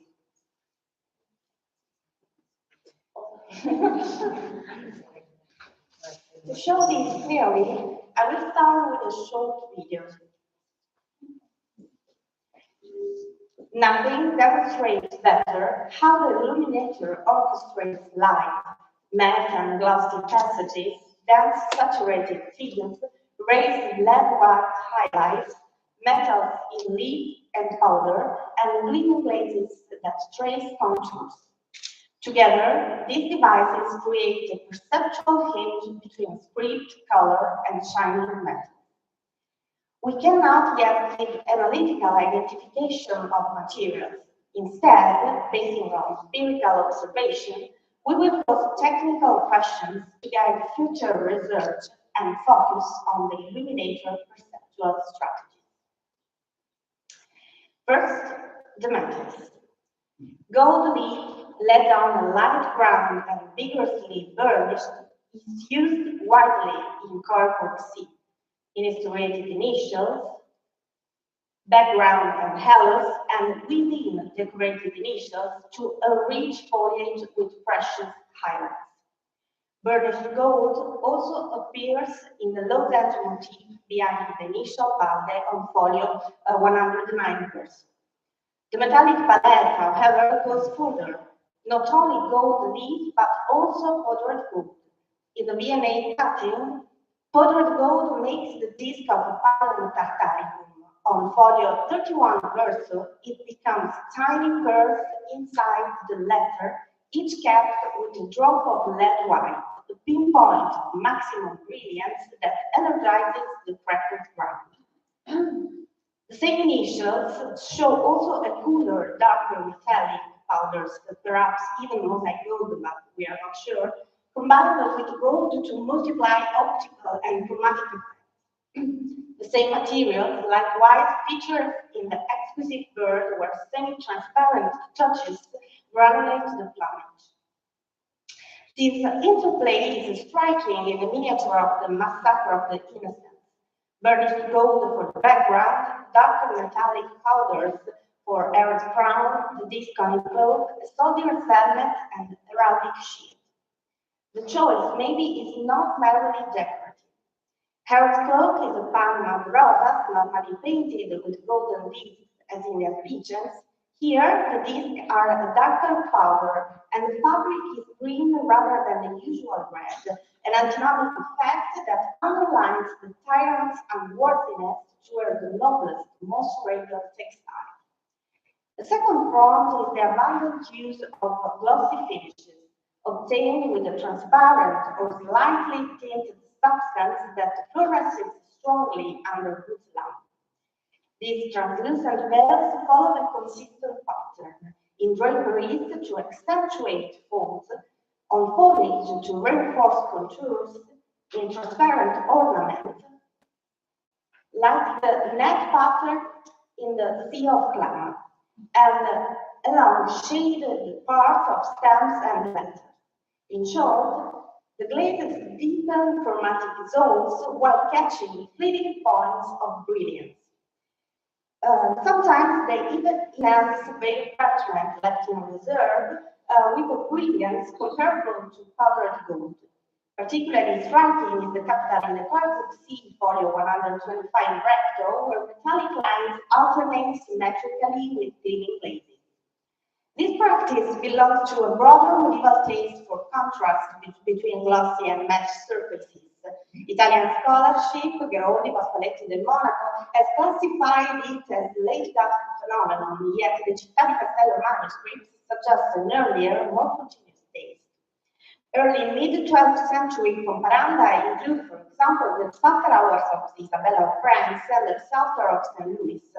Those scientific analyses have not revealed the media. In this case, the leader treatises on illumination, above all the Arte Illuminati, offer generous clues like preserving earlier recipes and techniques. The compiler of the Arte explains how to illustrate color, that is, make them lustrous with a rapid gum and egg white, even along shadowed edges, producing intermittent brilliance akin to panel varnish. Other recipes mention colored basili, abrasive with lacquer with egg white for a sharper sheen, color rose, a universal shadow, the similar recipes transmitted by Giovanni Alchero, and cinnabar or saffron tempered with egg white. The latter applied so thinly it gleams like glass, which I need to do. A last distinctive motif is the foreground behind the full-length Giorno, patterned with gold lozenges enclosed in small blue flowers. The painters modulate the purple through progressively saturated tones to articulate them. This may be the cycle speak, where a refined colline comes together from Transalpine Gothic to the dense styles linking Umbria, Bologna, and Tuscany in the late Duecento. If a French checkered ground and Cruzado captures motif, as in Maestro della Bibbia dell'Arsenal, are only distant echoes, the closest parallels lie in Bologna, where such lozenge grounds flourished. Leaving aside for now the ornamental affinities with the Maestro di Verona, the most persuasive links, especially in the deployment of the net pattern within the figural field, are with the Maestro della Bibbia Latina di Giorno. His works, culminating in the Smithless Psalter, systematically employ these patterns, sometimes alternating powdered gold and powdered silver to heighten perceptual variety. The deeper source of the motif likely lies in monumental painting, as we have seen this morning with Monfalcone's speech. Golden lozenges appear on the side panel of the cross of San Marino in Pisa and reappears in Giunta Greek cross for San Domenico in Bologna. Giunta's invention had a lasting afterlife taken up by the Maestro dei Crocifissi Francescani and others in Bologna. At a time when genre overlapped and the rising is blurred, Città di Castello illuminator like the Bolognese and perhaps earlier may also have absorbed Giunta's decorative idiom, distilling a fleck of monumental painting onto the parchment. Setting aside the taste for ornament that populates the imagery of Maestro di Città di Castello, some figurative patterns can suggest his background. He, thus, must have been well acquainted with Arezzo and Cortona illumination, the source for his palette and for his vegetal expansion, enriched by patene umbilicate. By the way, same motif simplified can also be found in many other carpets from San Domenico, further confirming the unity of the series as well as the common roots of the workshop itself. Concerning the Maestro di Città di Castello, everything gets complicated, however, when you take a closer look at the figurative elements. At first glance, the illuminator's interplay with the parchment is impressive. On one side, figures flesh are left in reserve, dotted in wrinkles in the hair side, and with the fashion drawn with the fine tip of the brush. On the other side, the tresses of red hair characters are highlighted with thick layers of white thread in a mimetic dialogue with the manuscript support. Similar kind of technical divertissement helped to give the figure an aura of noble and ancient immediacy, as in the disheveled prophet of the BNA, who evokes some elevated models of the Macedonian Renaissance. The draperies that envelop all the figures, featuring abundant fold and zigzag profiles, also seems to reflect a meditation on neo-Hellenic tendencies. Since a similar style is rare in Duecento Central Italy, an umbrella cycle of fresco could well have inspired our illuminator. This is the apostolic cycle decorating the nave of the Perugian church of San Benignato, whose Hanonine painter already manifests a rethinking of the most refined Byzantine text. Recently, Andrea De Marchi proposed to date this figure to the early 1260s as the starting point of the language of the Maestro dei Crocifissi Francescani, later matured during the 70s. The latter, at least initially, differs from the gentle goticizing Byzantine style of the Maestro di San Francesco, with a more rigorous adherence to the protocol paleological form. The Maestro di Città di Castello seems to better fit within this second stylistic line, and since it shares the same references with the early Maestro dei Crocifissi Francescani, he was likely an Umbrian illuminator. For instance, note the marked swelling of the draperies or the way the lower hands of the mantles are stretched. Nonetheless, the language of our illuminator cannot be fully captured by this assumption, due to its distinctly Gothic acceleration. At this juncture, the role of Città di Castello becomes pivotal, as it is a border town used to filtering influences from Lower Tuscany as well as Bolognese second style. Indeed, this artist's affinity for Bologna is not confined to this intense ornamental exuberance and technical refinement already observed. It also manifests as in the synthesis between Transalpine horizon and Neo-Hellenic culture, as exemplified by the Maestro della Via di Gerona, whom our illuminator seems to echo as an Umbrian alter ego, especially in the drapery of the reclining figures depicted in dense folds that form flattering hands. Finally, the culture of the Maestro di Città di Castello seems to arise from Umbrian experience of the 1260s, later updated with Tuscan and Bolognese trends in the early 80s, when he must have undertaken the decoration of antiphonary CNT just before Cimabue's contribution in Assisi. Hence, in our illuminator, there exists, even at a stylistic level, a trajectory shaped by the experience of Giunta Pisano, a painter we have to recall once again in our relation to a final suggestion. Sodini evolved for the language of our maestro some splendid silver point drawings hidden beneath the writing of a bifolio in the manuscript of the Vatican Library, Valerian Latino 144. The heads of the martyrs of Sebaste emerge strongly from the parchment background, and actually this well corresponds to the faces in antiphonary CND due to their hooked nose with rounded nostrils, twisted mouths, and angular hay-brown over vivid eyes.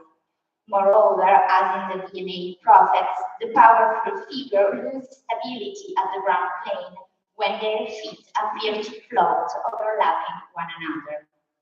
While thinking about the same hand remains speculative, the martyrs constitute the only testimony really close to the unique language of our illuminator, possibly executed shortly before the Umbrian Cardus. The Vatican drawings bear a stronger memory of Giunta Pisano in the draperies, which sometimes dissolve into a radiant pattern of folds at Città di Castello. Maybe the Vatican figures were direct studies of Eastern composition, later goticized in our antiphonaries with enamel-like polychromy and glimmering effects of light. Thank you.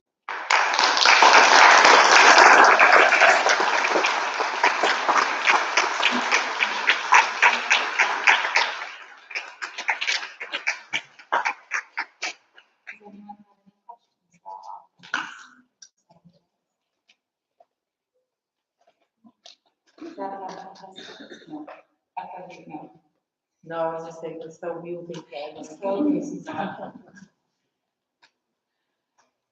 I ask, and maybe you touched on this and I missed it, and I apologize, but it strikes me these are really special effects that they're achieving on the parchment. Does that say anything about the commission? Who might have asked for such a beautiful manuscript illumination? No, actually, we don't know. Maybe it's plausible we can hypothesize that it's a series for the Dominican Church in Città di Castello, but we are not sure who could be the effective person who committed them.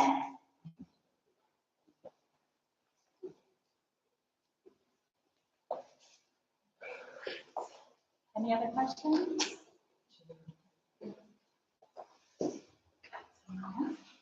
Okay, so thank you again so much.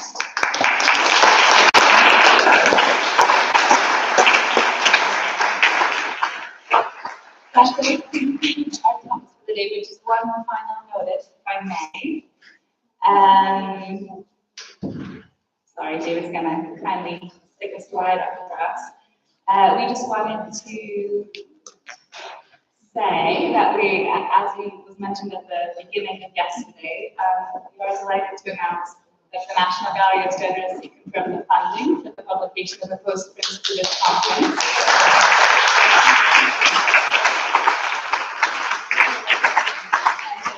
The publication will be undertaken by Archetype Publications and Jim Black, who's joined us for the conference for the last couple of days. The format and type for the publication will be like this one, studying old master paintings. So come and have a look if you'd like to see what it might be like.